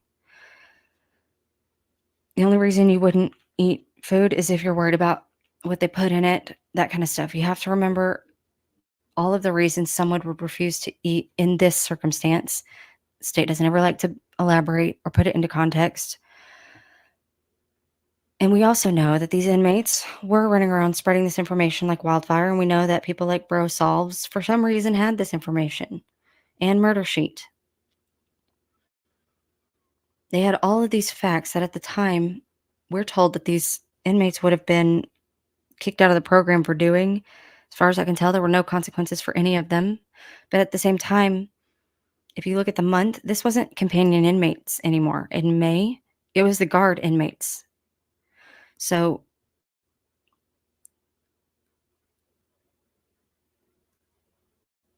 my question is, why, if the guards would have been privy to this information, are the companion inmates the ones running around spreading it? Does that make sense to anybody else? How, if the guards were the ones doing 24-hour watch, why are the companion inmates the ones being on recorded phone calls with their family members spreading this information around? Because they're no longer at the door. Only the guards are. Are the guards passing this shit around? Has anybody even had to answer for any of that? It drives me crazy. I have questions about this and the fact that it doesn't even occur to the prosecutor, even for the sake of cleanup. Part of the fix, you would think he would at least get to that, but I guess that's why the DOC attorneys are in the house. So Rosie brings up a few more of the logs. He ran in place naked. I will never again smoke in my life. God, I'm sorry I'm wasting your time. I'll never cheat on my wife again. Rolling on the ground. I swear I've never cheated on a cigarette.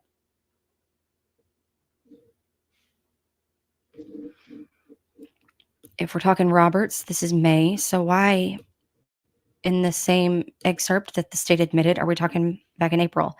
This, by the way, was one day before the treatment review committee hearing on whether or not to give this man involuntary medication because he was in grave condition or deteriorating towards grave status on a lot of different fronts. If you look at all of his notes and the filings, April 13th was a critical time for his very drastic decline. But why is this excerpt thrown in with this when Roberts would have been on the door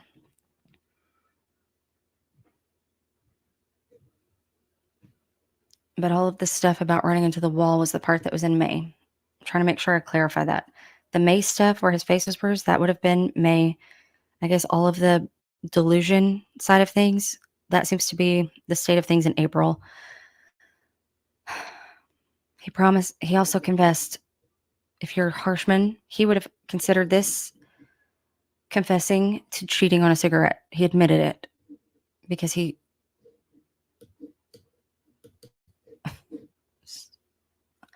Harshman.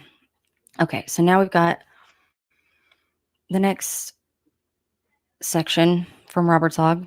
Dear Lord, forgive me for molesting Abby, Libby, and Chris. Who the fuck is Chris? Dear Lord, forgive me for molesting Abby, Libby, Kevin, and Chris. I want to confess. I know a lot more. Who the fuck are Kevin and Chris? Are they companion inmates? What? He has no idea what he's saying. April 13th, here we go back. 8:15 would have been before this one. At 8:15, what more do I got to do? A note marked a couple of weeks later at 2 p.m. I killed Libby and Abby. My wife wasn't involved. I want to confess. Well, this is after they had started dosing him with some stuff. I think they even let him get a haircut at some point. And they are now questioning him about all the statements he's made up until this point, because now in their minds they think, okay, well, now that he's being medicated, we can try to start getting some information, even though that's not how it works. But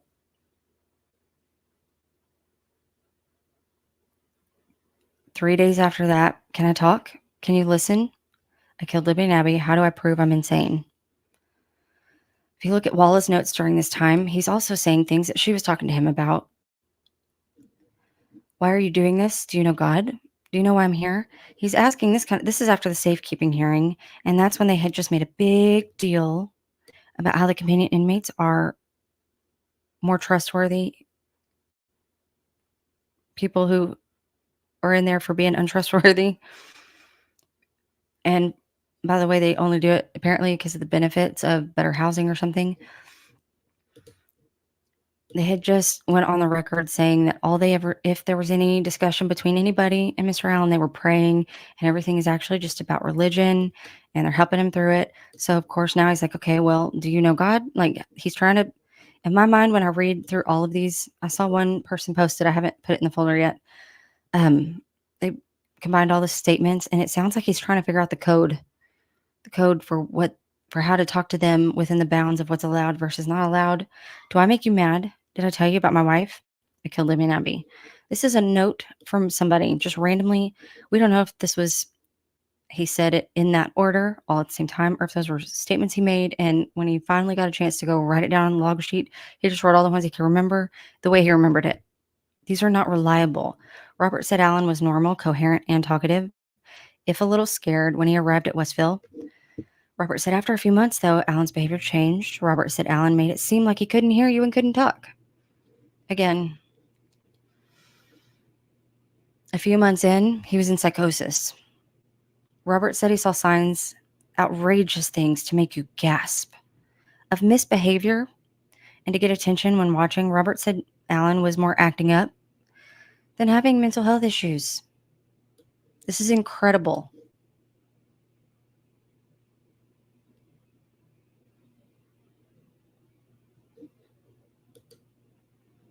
I mean, this man is, his ability to critically think is about an inch deep. This is the most surface level dumb shit conclusion someone walking around with a weapon arrives at.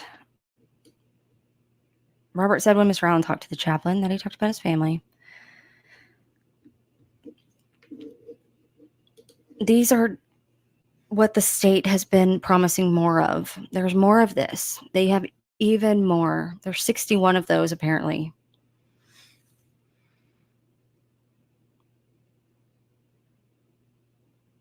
In my mind, even if, let's say he wasn't in psychosis and he made those just fully alert and wasn't having any of the issues he was having, none of those are evidence of anything that, in what world would you take any of this shit to a family and say, we got the guy,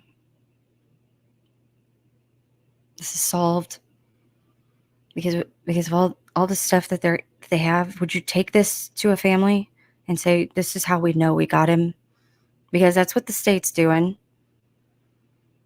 So you have, one of the things that's difficult about this is because obviously everybody understands the whole reason we're here is because something happened to some victims. The problem is the state has put everybody in a position to where now we have to deal with the person, the prosecutor, forever tied to these victims. The prosecutor is the one who brought this man into it. And he can't get mad at people when all he has to explain why he attached this man to the girls forever, why he can't back any of it up without twisting people's words and ignoring all of the context. Most people, when they're solving a crime and they have all this evidence, they want all of the evidence against the person in. This prosecutor could not possibly be more obsessively fixated on carefully curating everything. He wants everything curated to a point that it's not even useful, except for Gull admitting it. I don't know how they have been allowed to get this far in an actual process with this alone. I'm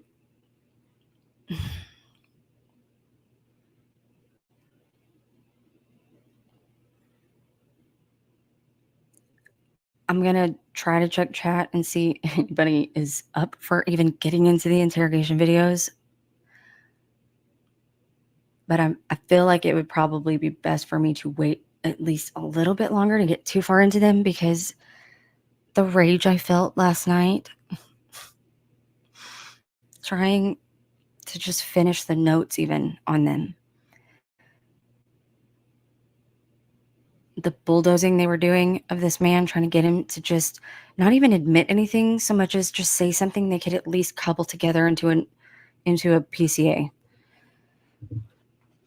They are not, if you're trying to solve a crime, you start with the crime scene and the evidence at the crime scene, because what is the saying?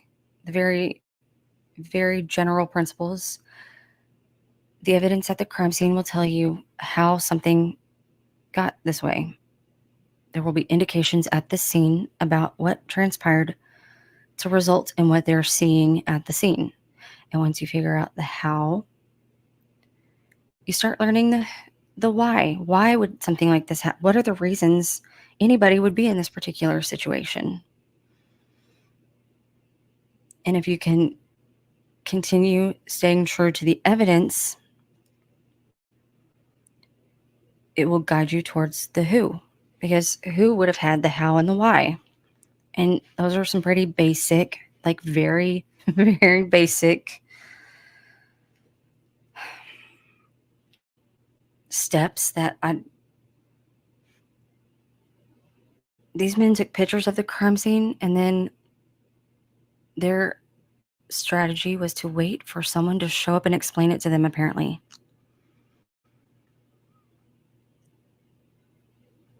And in 2019, or however long, when they had nothing, we've got all this AI shit and a pseudoscience report. This is not what a solved case looks like. This is not what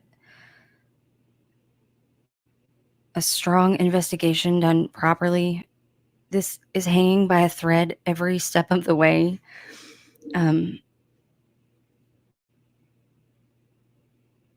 I've been so knee deep in the notes about the interrogations because I'm trying to update all the docs that I have too as well. Because I want to be able to just pull up the interrogation with the most up-to-date information so that we can include all of the insane shit that Holman said in his and that Mullen said in that one. One of the things I do want to point out about, like when it comes to the election stuff and the timing of the arrest, some people say that why would Holman do this for Liggett? And I think that's not the right way to even, that's not the right question for the same reason people are like, why would they all pick Mr. Allen as a conspiracy? Well, they weren't trying to pick him. It was someone in the office stumbled upon something, took it upon herself to say, hey, should we maybe unclear this person that was cleared? And started putting idea, like the second she took it to Liggett, the way she framed it from that point on, why would they're not going to say, no, Miss Kathy, that's a dumb idea. They're going to say, yeah, why don't we look at, maybe somebody call Dan. Let's go look at it. Just snowballed because nobody had any sense the first time when nobody could have just said he's cleared. Same way. Would anybody be okay if Dave McCain, what if she went and got Dave McCain's folder? His is cleared. He was there. He was there at the bridge during the exact hour the state says these girls were being murdered. He placed himself there exactly. Did Kathy go get his folder and unclear that one? Because there were also some witness statements that he could have fit the description to. Why does it make sense to them to do this to Mr. Allen but not anybody else? The fact that they think this is just so like, well, we were just trying to be thorough. Well, that's not true, number one. But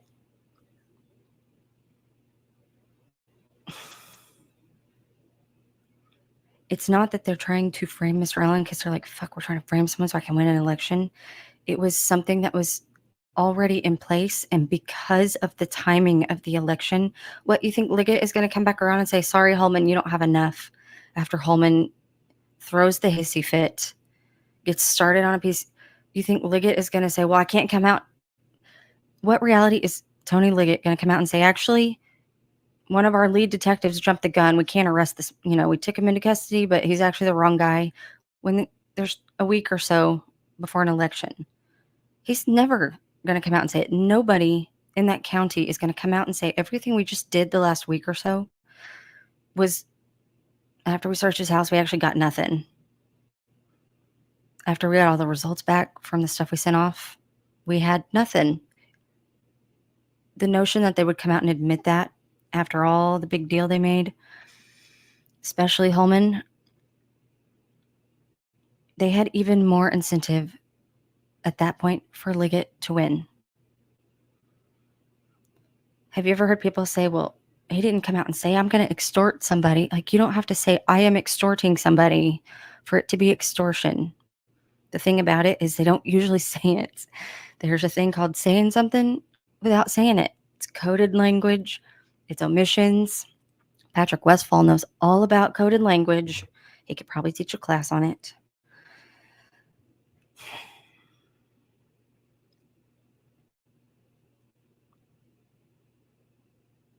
When you look at the merit of these individual statements, especially the ones that he supposedly made to the guards, Nick had 18 prison snitches ready to line up and testify at that one hearing. He was blurting dumb shit out in court that he didn't know. I believe Nate didn't have a clue that the warden was full of shit and unreliable until about halfway through the safekeeping hearing. I don't think he realized it until then, and by then it was too late. But that's kind of where I land when it comes to the election. There was a lot of shady shit they were doing. They had incentive before all of this happened for Liggett to win, just because of all the other dumb shit that they have been doing for years. So in my mind, it's not that, like, if you look at both things that are happening, each one on their own is more than enough for them to have not done the right thing for reasons of self-interest, and not, it doesn't have to be, there are people running around acting like if we can't prove that there was a conspiracy to do this, then there's no merit to it. As if that's the argument anybody's making in the first place. Nobody's making that argument. We're trying to point out the culture in this county with these officials. There's a culture, not a conspiracy. It is a shitty culture. It's unaccountable. It's unreliable.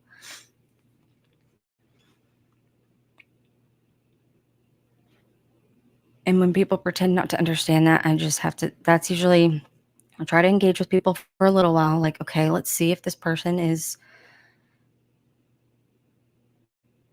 capable of coming to a shared reality before we get to our points of divergence. But if they can't even come to that shared reality, I don't really know what all anybody can get to. Hang on.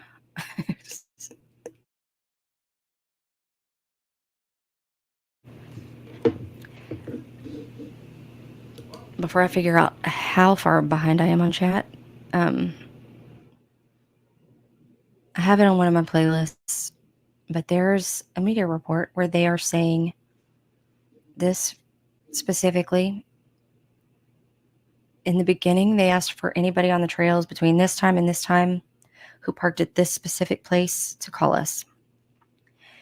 Then, after releasing the image, they start expanding in different statements, and it's hard to know exactly when they released it because you have to just base it on when the local news aired it.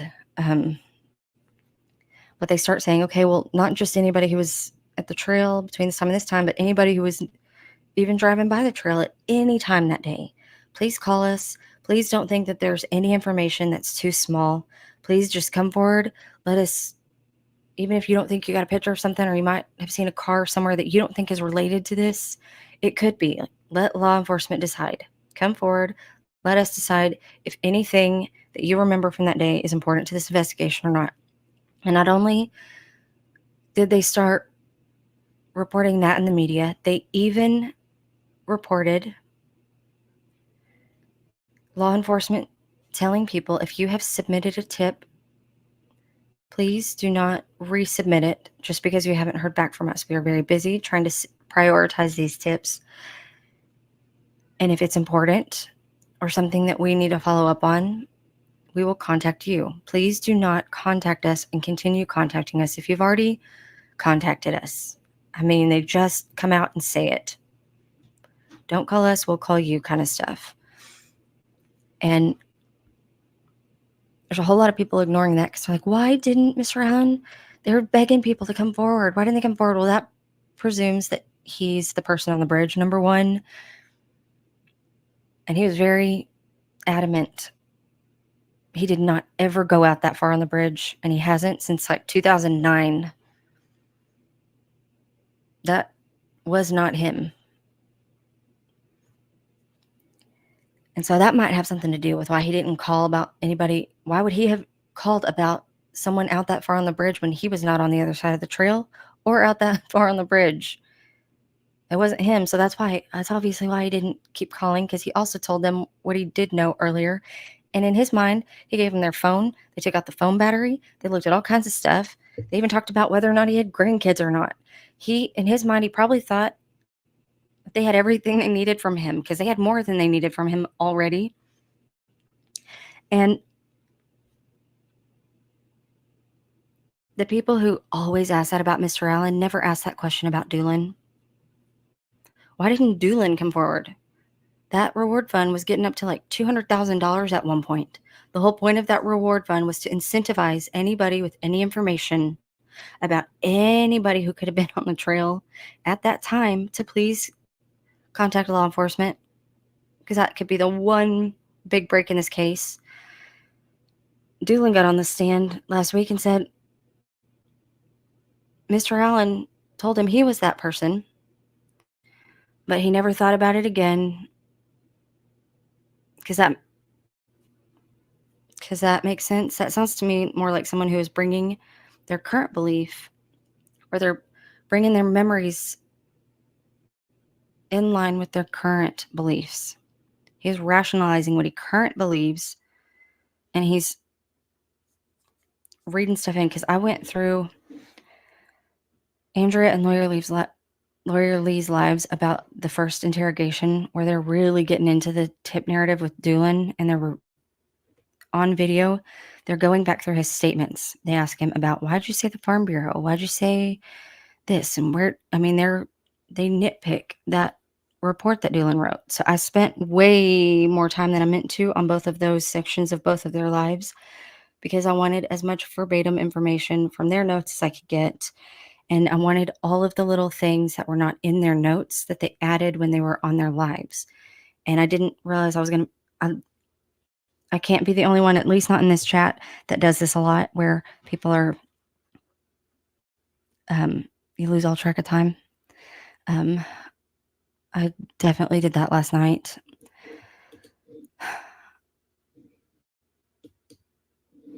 I have that same question.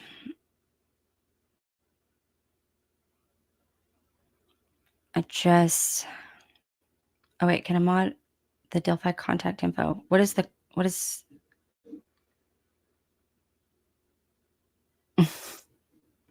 I'm not sure what that is.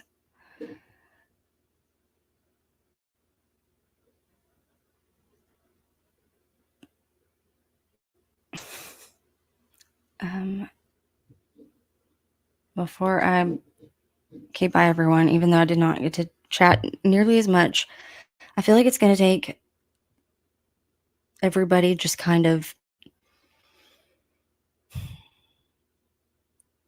continuing to unpack and process. At least for me, a lot of this takes more than one pass at something before it truly starts sinking in, because there's so much information in this case. Even before the trial started, there was a lot. It probably would have been very overwhelming for anybody to just walk into. But even with all the information there already was, there's even more that we've gotten from trial. None of it has anything to do with finding the killer, of course. It's mostly just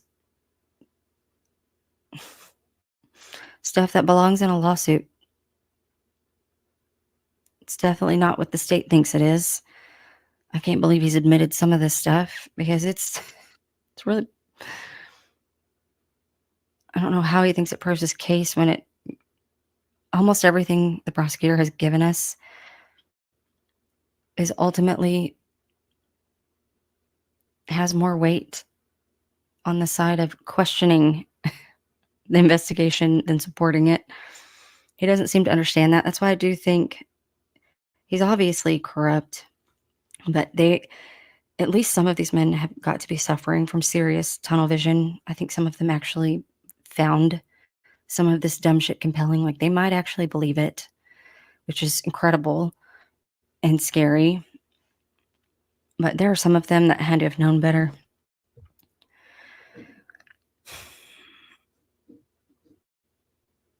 But from what I can tell from the jury questions, I did want to kind of get into that, but I just saw what time it is. I don't have time to get into it.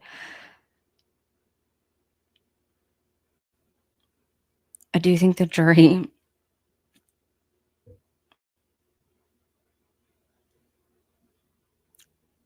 I don't want to place too much hope in it because you never know how things are going to go. I'm hopeful about the jury, but I'm not holding my breath. But I think it's crazy that we even have to, after what we've seen so far, I can't believe we're even going to let it get to that. I don't think they have enough to continue another day based on what I've seen. And the more I dig into all of the information coming out, and I'm trying to compile the exhibits and all this stuff, and Criminality did a very good one on the DNA day with the exhibit. I didn't even touch anything in my folder having to do with that because I thought, I wonder if Criminality is going to do something. And like an hour later, I saw she posted it on Twitter. I'm like, I knew it. I should have known because that is her wheelhouse. She's all on top of that.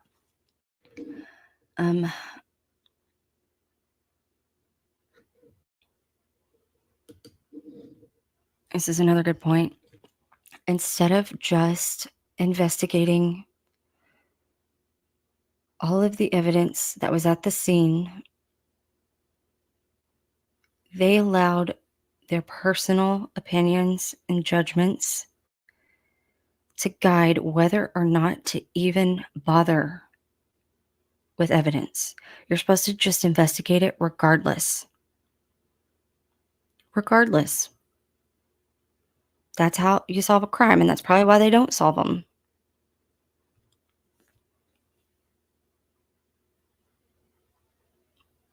I always get asked a lot about Flora,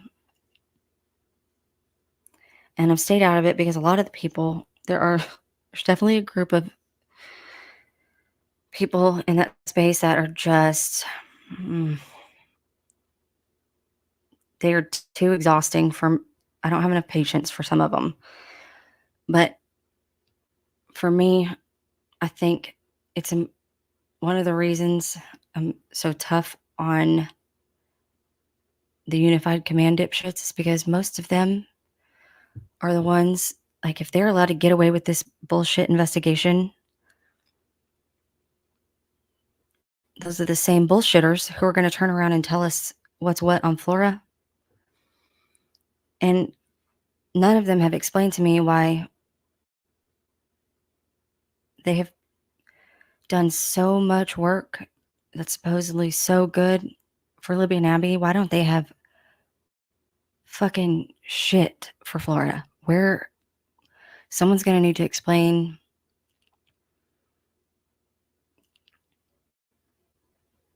the stark differences in how the two were handled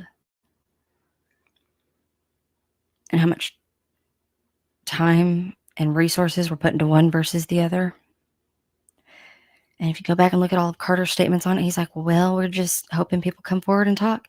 They are constantly waiting for someone to show up and explain these crimes to them. And they constantly refer to evidence that has not even been confirmed. And they make wishy-washy back and forth statements on it. And then now we've got a trial to actually get some perspective on what, if they say this, what could this possibly mean? Like, what could they have really been doing? Like with the DNA. Tobe walked that story back. He's like, oops, didn't mean to confirm we had DNA. I do think it's interesting that he walked that story back a month and a half before they had any results to walk back. But it turns out they did have DNA, and it was more than just a fiber or whatever. They had a lot of DNA, a lot.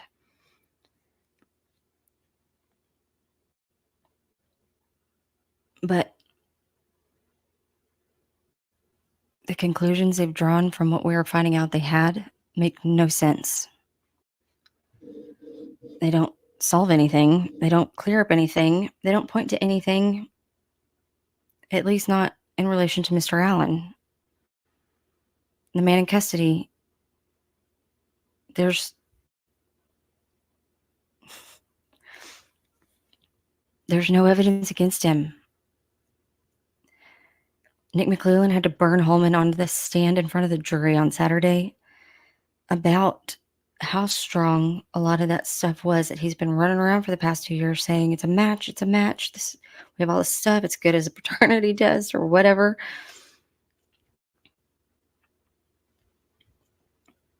They don't know shit about that unspent cartridge or where it came from. That is all we know, is that they ultimately don't have a fucking clue who it belongs to. We've got a whole bunch of people now that we know are compatible with that kind of cartridge. No clue if any of them, for any reason, would have come from their guns, because they didn't do any of that kind of investigating. They did confirmation biasing. That is all they have done since the time of arresting Mr. Allen. Hang on, what is this? I'm trying to see a woman just put something.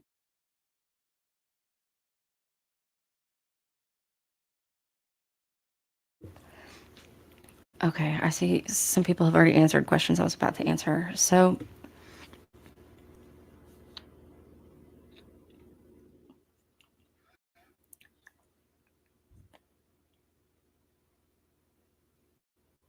I'm trying to not give anybody any clickbait to clip chimp or whatever they call it. When it comes to the interrogations, I'm trying to be very mindful of how just disgusted I am with these absolute fucking losers these girls got stuck with investigating their murders.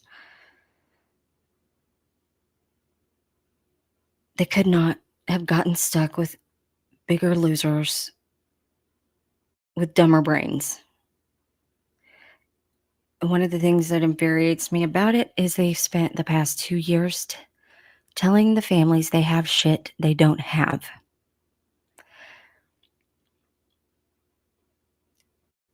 I have the same problem with the mind fucking they did on the families that they did with the defendant. When you mess with people's perception of reality and their memories, and you give other people a false sense of security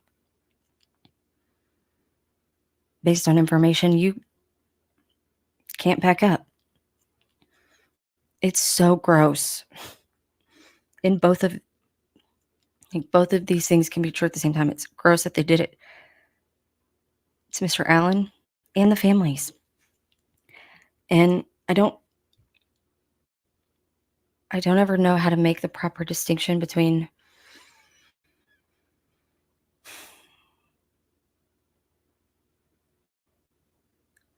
I believe the person who law enforcement should have been the one setting those boundaries, because a grieving family should never be expected to have enough wherewithal to be on guard against law enforcement who are manipulative, lazy dipshits who think their big break in the case was a fishing license, apparently. That was what got this whole thing refired up, reignited the whole investigation, was a fishing license where there was a height difference of 2 inches, which was crucial enough to declare this man the accused killer. But at the same time, they're telling us that a 2-inch difference was too unreliable to pay someone to figure out how tall BG was. The state has so many things both ways, and Gold just keeps allowing it. And anytime defense tries to refute at least one or the other, or address the fact that they're having 2 things both ways, she denies it. She doesn't even allow them to address it. So that's infuriating to me, because that is kind of how both the interrogations go. He tells them, I don't remember what I was wearing. It was probably blue jeans. I had the two colors I have are blue and black. If you go look in my closet, I have a blue and a black jacket. I have one that's more tan, but that is the wide variety of colors of coats. Like if we're talking coats, I don't have like a bunch of different colors. I have pretty standard ones. I went and looked at my husband's coat closet and then the backup coat closet for all like the outdoor cold weather gear kind of stuff. He has a hat that looks like the one that at least the interpolated version looks like. It looks like a camo hat. Some sort of dark green camouflage, whatever. He's got several Carhartts that are different weight. But actually, speaking of this, oh crap, I don't have it pulled up anywhere the way I had it cropped. Hang on.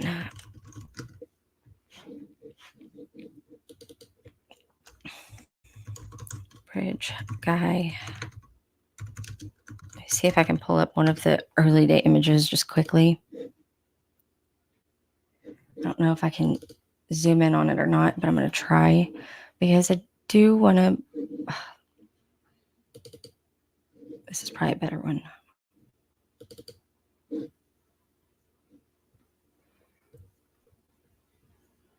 Okay. Oh. Okay. Can y'all see where my mouse is pointing? For a long time, I didn't know where people were saying, I see the outline of a gun. I didn't know what they were talking about because I was looking for an outline of a gun, like on a side holster or something where someone would actually carry the gun. And so for a long time, my eyes just weren't even recognizing this outline as a gun because I just wasn't even looking at that part in the picture because who carries their gun like that? But the other day I was looking at this picture again and I thought, anybody ever seen a Carhartt jacket drape so perfectly like that? Like a duck canvas jacket? Have y'all ever? I went and looked at his jackets in the closet to see if something's in the pocket, would it show this perfectly draped of an outline with these details and shadows even of this particular gun? And then I started looking at it. I'm like, okay, if you look from the top right here where the mouse is to the bottom, that's about the same height as his torso. And the reason I was thinking about it that way is because when I was pregnant, they go and they measure you from top of your torso to the bottom of your torso. And this motherfucker, that gun is about 8 to 9 months term in height. Maybe not like it's not the same measurement, but still like the way it starts, like this is his armpit right here, and this is top of his torso, even a little higher. And here's his belt right here. So the gun, like, it's just strange to me because I cannot look at this picture the same anymore because I've never seen any Carhartt jacket or any type of duck canvas jacket drape around anything with details like this. The material doesn't, when I say drape, I mean, like, think of a tablecloth. If you were to put it, if something was on a table and you put a tablecloth over the items that were on the table, even that would not perfectly drape the same way as this picture is draping on this item in his pocket. And I also don't know how giant is this pocket to be able to fit it in that way. And how is he 40 seconds later all of a sudden brandishing this thing? I feel like if this man was trying to get this gun out of his pocket, if it's being held in this manner, he's pulling it out from the barrel and then he's gonna have to fidget it to like wiggle it out of the pocket because there's no way it just easily glided right into the pocket. Because in the picture, you can see it's just like this is where my brain has been going in the past 2 days with this picture. Because now I'm like, was that part interpolated too?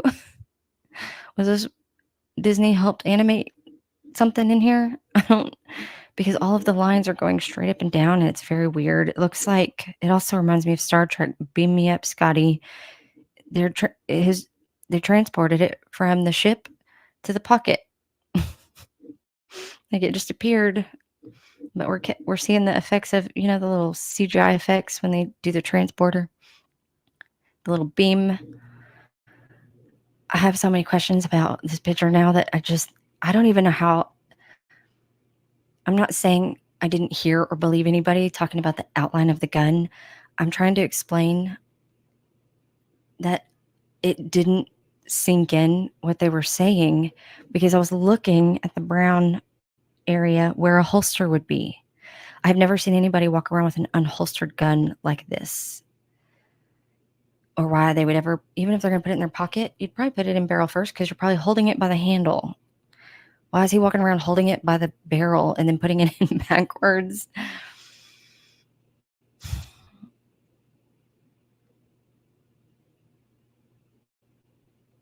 I don't understand who the fuck we're looking for. We know this is not Mr. Allen. He's never, at least not since like 2009 or 2010. That was the last time he ever crossed that trail. And he's never been brave enough to go out further than the first platform after all the years of it being in disrepair. A lot of people do that.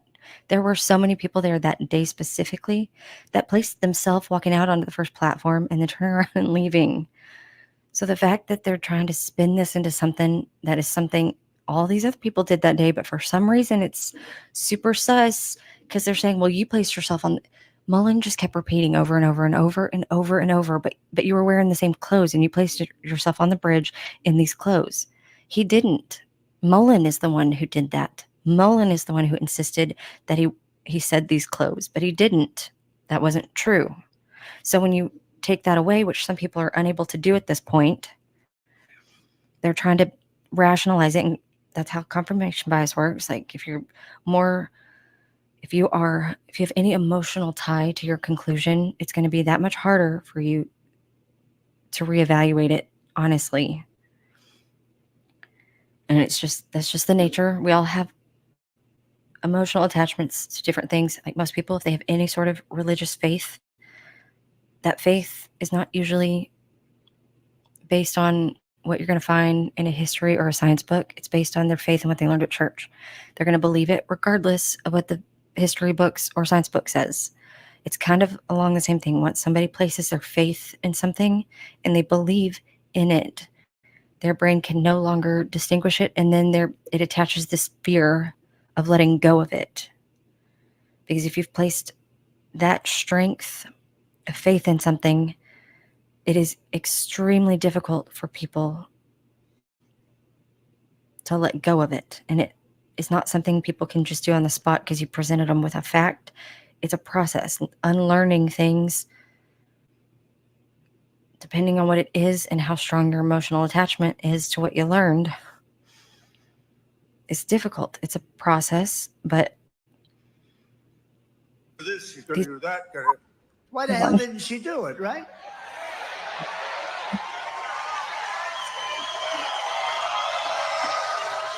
Hold on.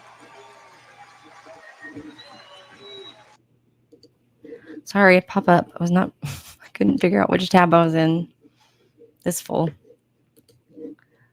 Sorry, sir. Maybe another time. So yeah, it's just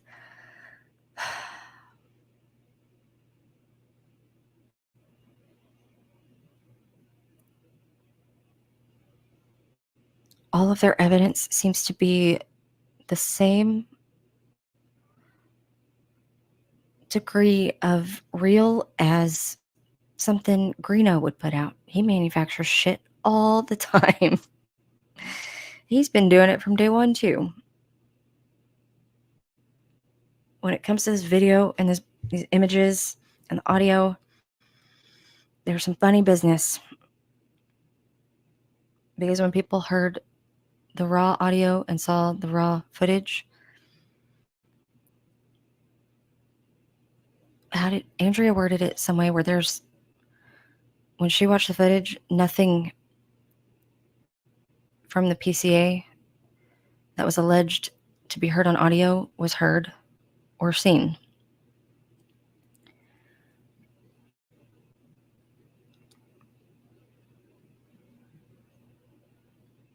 That's incredible to me, because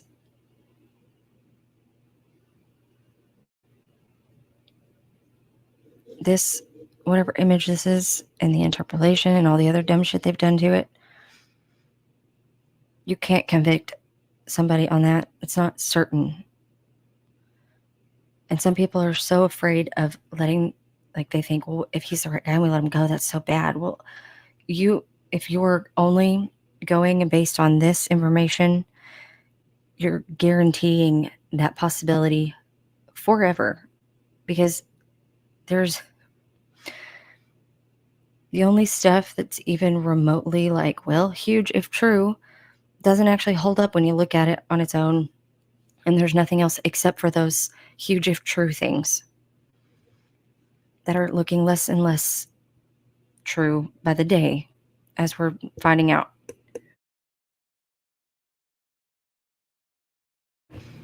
So I feel like everybody's probably already come out for updates and I'm missing it.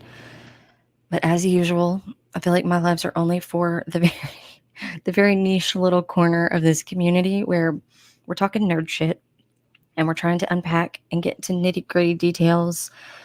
And it's not for everybody. I understand that.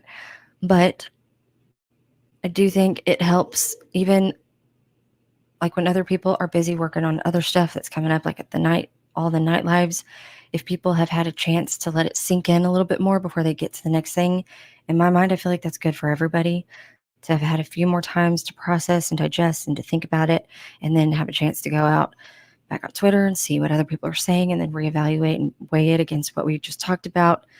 I don't know if I'm the only nerd who benefits from that, but I find benefit from that just because even now I have the whole Frank's memo in a doc version, and I've linked all of the exhibits. I've tracked down almost all the exhibits and recreated and reconstructed all the reports mentioned in there.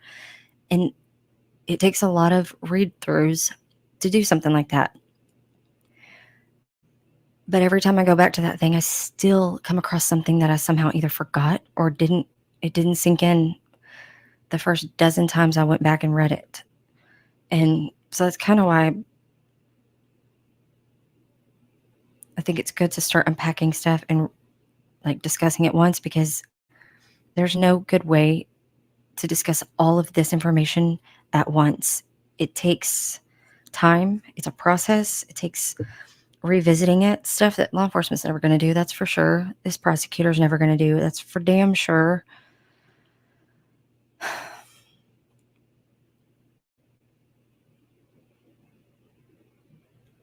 But maybe at the very least, sometimes when I'm working on folder stuff and documents before trial started, there weren't as many lives to catch up on, and there weren't as many things.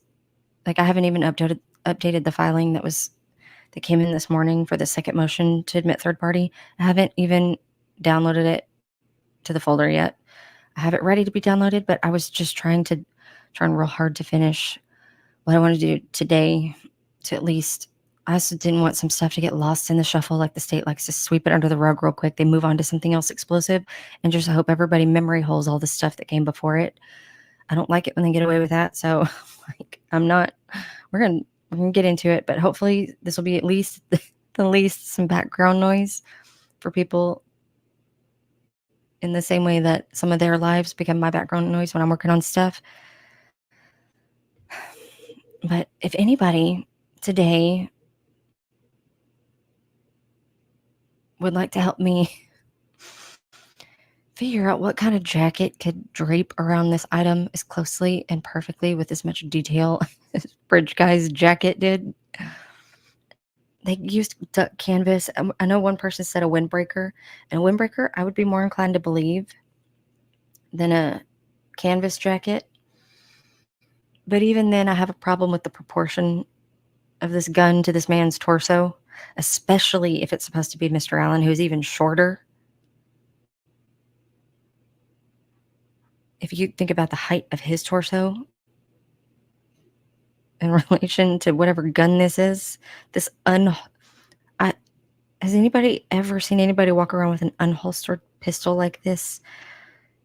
I've seen people like tuck it into their jeans, but it's always like they're always holding it by the handle and tucking it in. I don't know anybody who puts their gun in their pocket unholstered,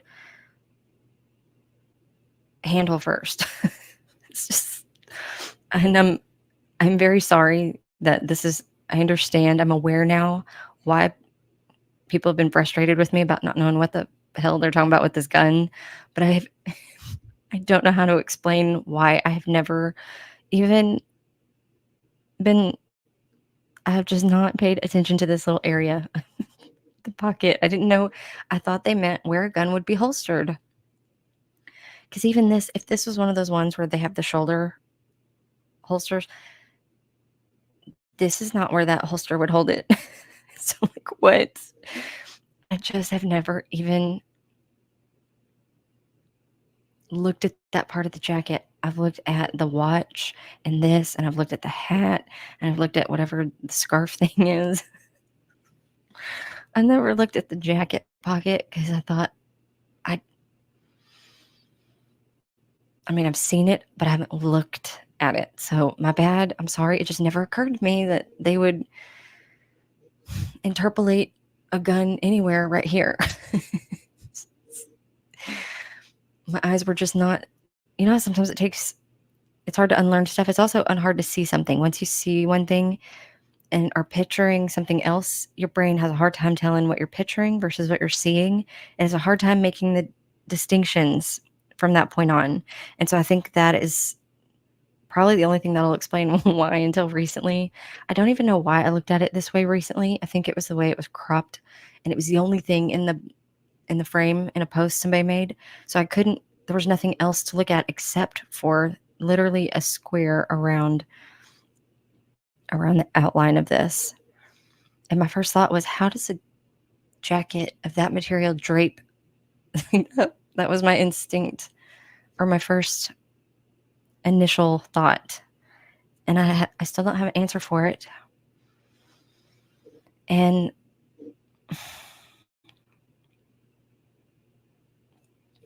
well, somebody asked, like, AI, the one that makes people with 6 fingers. Well, in some cases, yeah, but you can ask the AI to edit a generated image until you get the one closer to what you're going for. But I don't think Disney would have been chat GPTing this. I think they just would have used their software.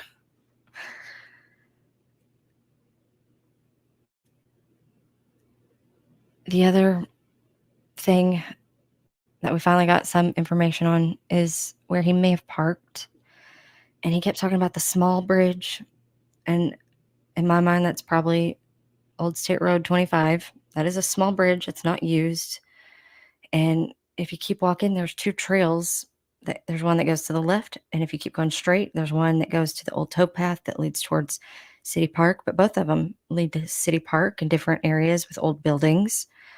So I thought that was interesting because he probably did park in the HCC has a video where he's coming from town and he parks there, and then he walks up to the Freedom Bridge that way. And in my mind, if he was coming from town, it would be weird for anybody to pass 2 different places to park and then go to Mears Lot, unless they were specifically just trying to park at Mears, go straight to High Bridge, and then come right back because they were there just to take a picture and come back, or just to meet someone there and come back. But if you're just going because it's an indubitably warm day out of the norm, he was just going to the trails. Me and my husband both do that. We don't have this trail system where it goes around the entire city, but we have something similar to it, which it's not as we would probably go a lot more often if they were in our town, but they're nearby. They're close enough to go anytime the weather's good. And depending on work schedules, sometimes he goes if it's just him and we're out doing stuff, or he'll stop on his way back from work and we get all the pictures from where he's out there or whatever. When we go out there, same thing. My aunt goes out there a lot.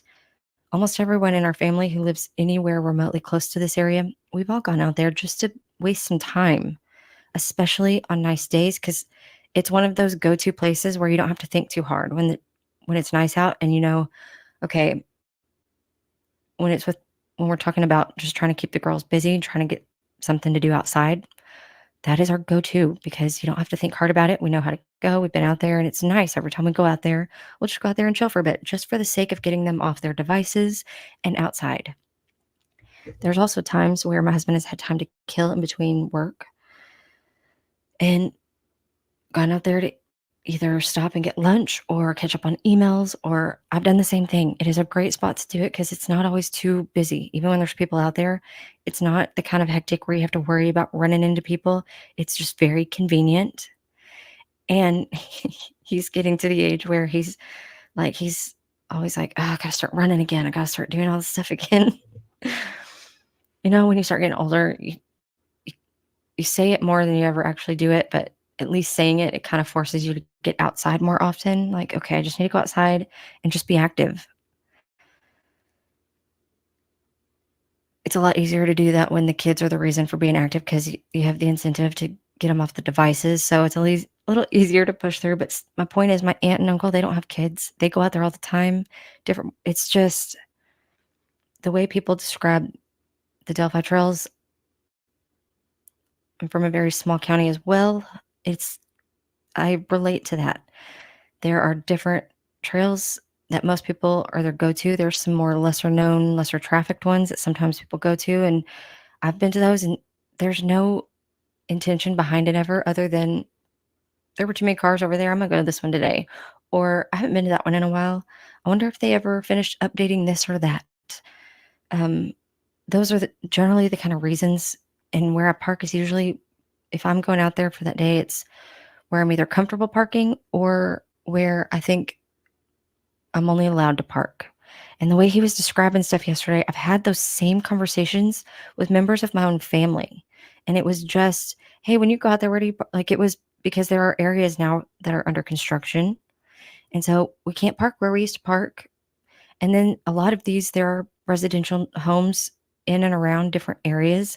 And so we're always like, hey, so-and-so, they said they're not letting anybody park there anymore because they had an issue with this or that. So now we've got to find new places. I mean, this kind of shit has come up in casual conversation in my family just about the trails sort of near our house. So all of these things that he's describing in this interview with Mullen and Liggett, I always mix them up, sorry. I get so frustrated with that because they're acting as if it's nefarious when in my mind, I have a personal experience of it just being something pretty normal. Mr. Allen and his wife did things together. They've been married for a long time and they were still going on date night. Somebody who's trying to have a second life, he's not going on vacation with her. He's coming up with, I got to work. So maybe you can go with your sister. Or why don't y'all take a girls' trip and I'll stay home? He's not trying to get out of these things where he would have opportunities. Like but they're spending everything. At one point, Mullen said, you were either out there to do this or something else sinister. Hang on, let me scroll back up. The way he worded it was so out of the blue and requires so many leaps. Hang on, let me see if I can find it.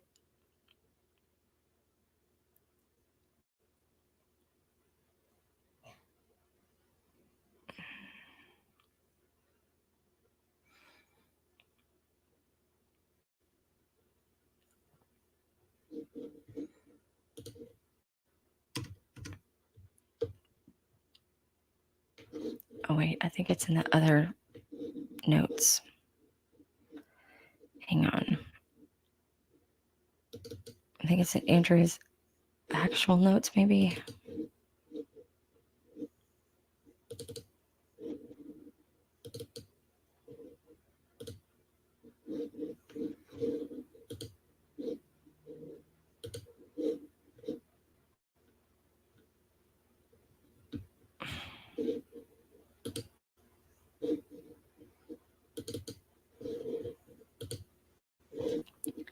Okay, I think it's somewhere.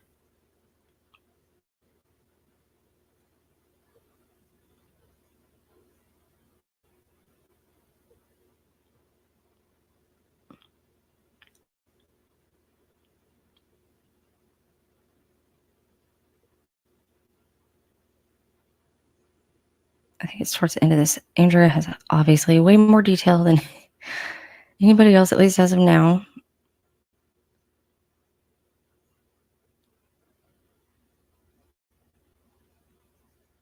He does, the one thing that drives me crazy is he was very adamant.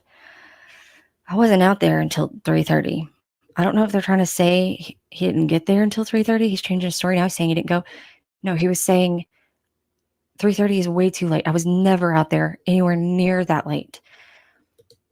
But even that, they were twisting his words and saying that he was changing his story about when he was there to try to get ahead of stuff. When he wasn't trying to get ahead of anything, he was trying to clarify them. Mullen and Liggett were the ones trying to get ahead of stuff and doing funny business. I'm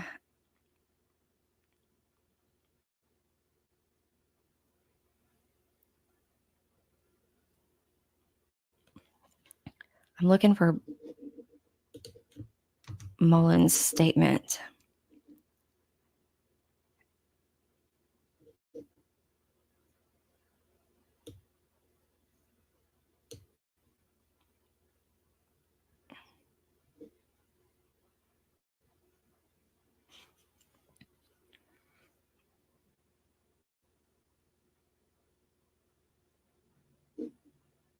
Okay, here it is.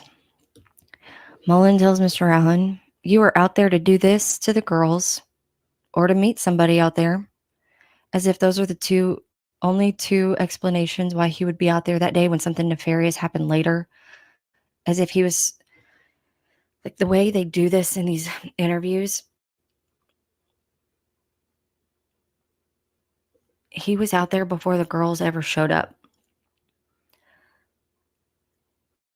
But they're reframing everything in a way that just implies some sort of forethought because something bad did happen. So why would you come forward after something bad happened, placing yourself in the middle of this? As if he came forward to place himself in the middle of this. That's not what happened. His wife was like, "Hey, they're asking people who are out there. They announced a new tip line. I saw something about it on social media, or it's all over town." He had already told her he was out there that day. He didn't hide. It wasn't a secret. He wasn't getting ahead of anything. The whole town heard about what happened on the 14th when they found the girls. They didn't announce the tip line until the 16th. But in his mind, when they found the girls and the times that they were reporting the girls had been missing, he was long gone before then. So he had no reason to think he had anything useful. And it wasn't until law enforcement made a specific plea for people between this time and this time to please contact us that he did. And he probably wouldn't have if Kathy didn't tell it, tell him, like, "Hey, they need help. These two people think they're being helpful. They don't know the girls, but they're still like, you know what? Why don't you just contact just everybody in town's pitching in all kinds of stuff. Maybe you saw a car, maybe you saw whatever." And he's like, "Okay, I'll go in." And that was, it was just as simple and innocent as that. That is in my mind, that's what a lot of people did. There were a lot of people out there, and they all contacted the tip line for the same reason. And so it's just baffling to me that they're turning one little thing into a nefarious thing and then using that falsely accusatory thing to further confirm another thing that requires more bias and innuendo. And then all of a sudden they do it to one little thing after another until they have a mountain of little things that are bullshit. But nobody has the patience or time to really untangle or look at each on their own to kind of dismantle and dispel one at a time. And then because it takes people so long to dispel each and every one, before you can even finish, there will be people chiming in saying, "Okay, you're just making excuses, you're just rationalizing it. You'll come up with any reason to not just accept that he just played," like, because it's a lot simpler for someone to say, "Well, he placed himself there. How do you respond to that?" If you don't have an equally short quip, they don't even listen. And it's because they don't care what's true or not. They've already decided. And no fact is going to change their mind, at least not with people like that. So it's frustrating to watch it happen a lot. But, I mean, they're just, by the end of this, I can't tell if they know. Like, in my mind, are they the only dipshits in the entire world who could watch this video and come away thinking these are signs of guilt? When everybody else who watched this walked away wondering why, how, it's nothing about this is, he proceeded and reacted in a way that anybody who was innocent would act. Everybody, law enforcement came away with that impression. And I don't like knowing if it's because they don't care or because they are this stupid. I think that's terrifying to have to even wonder which one of those two shitty things it is. So I owe you, hi Scott, I owe you I have a draft, which is the story of my life. I have way too many drafts. I end up writing a very lengthy thing to people that I've been wanting to talk to for a very long time. And then it gets so long that I think I'm going to save it as a draft and cut it down so that I don't send them a novel. And then I usually have other stuff that I have to finish. And I think, okay, when I finish that, I'm going to go through because I don't want to send it until I've looked at it again to make sure it's not an actual way too long for an email. But at some point, I'm going to send all of them. So, yeah, I'm way past. I have other stuff I should be doing. I'm going to go do that now before I have to go get in the pickup line. But hopefully this will be some good background noise in between all the different people waiting to come out, go live for the different notes and the different hearings, or up at night, same as I'm doing, trying to sort through all of it and organize it in a way where if people are looking for this, they can find it easily and quickly.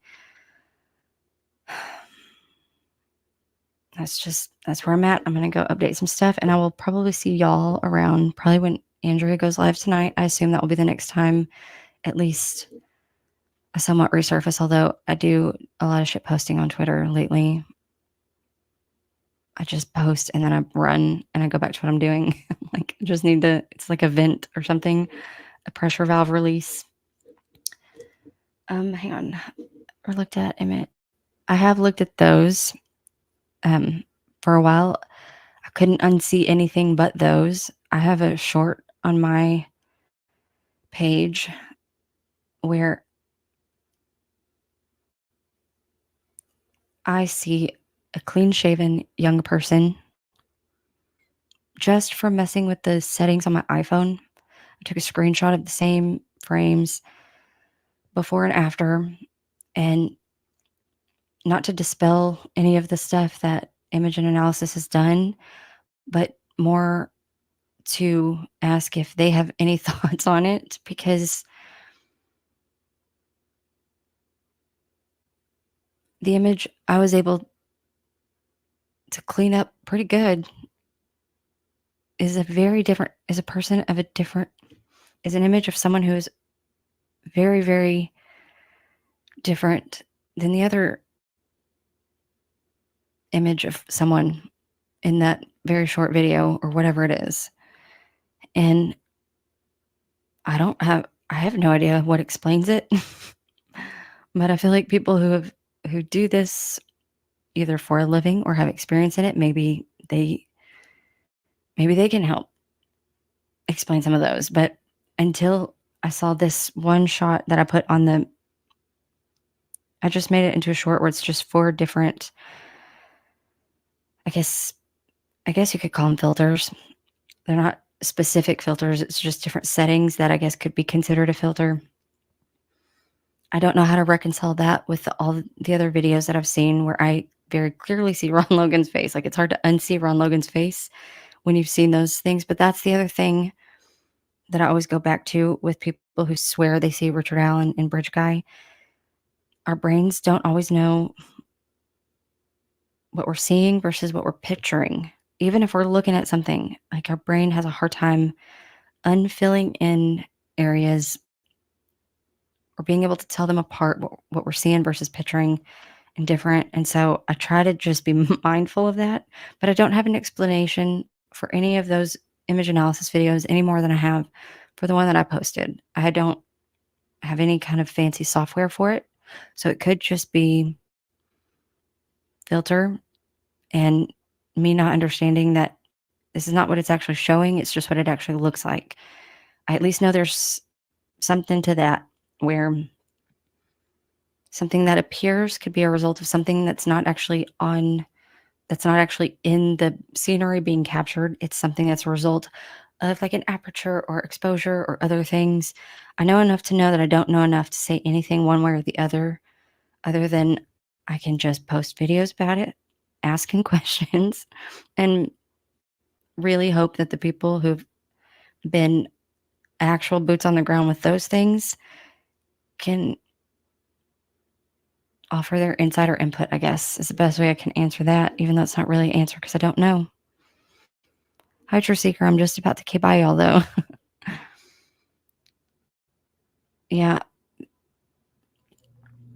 I assume every time I get on Twitter, I see the newest whatever. It's just nonstop moving the goalpost for the state. And I think it's just, I am trying to be more gracious about some of those people, even though a lot of them don't deserve it, considering some of the unhinged, inappropriate shit they've done. But it's kind of like if somebody's in a cult.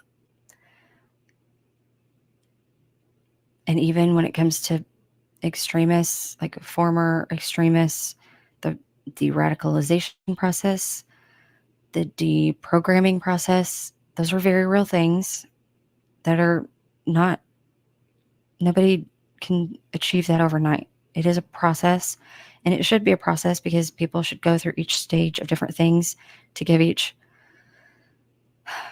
stage of that process the time it really deserves to really unlearn it, to really deprogram, to really debug, I guess. So I can't expect these dipshits to do it overnight just because it's different facts. But I do think it's important to point out that even if they feel very strongly that the state's case based on innuendo is true, I think they should at the very least acknowledge the fact that you should never convict someone on it just because they really believe it. Like if something is this debatable, you should err on the side of not convicting the wrong person. Because at least you can continue investigating and pursuing leads that could lead you to confirming or denying that. But if you get the wrong guy, they're never going to go find out one way or the other. And someone like Sleuth's certainty, bro solves his certainty, all their certainty does not actually,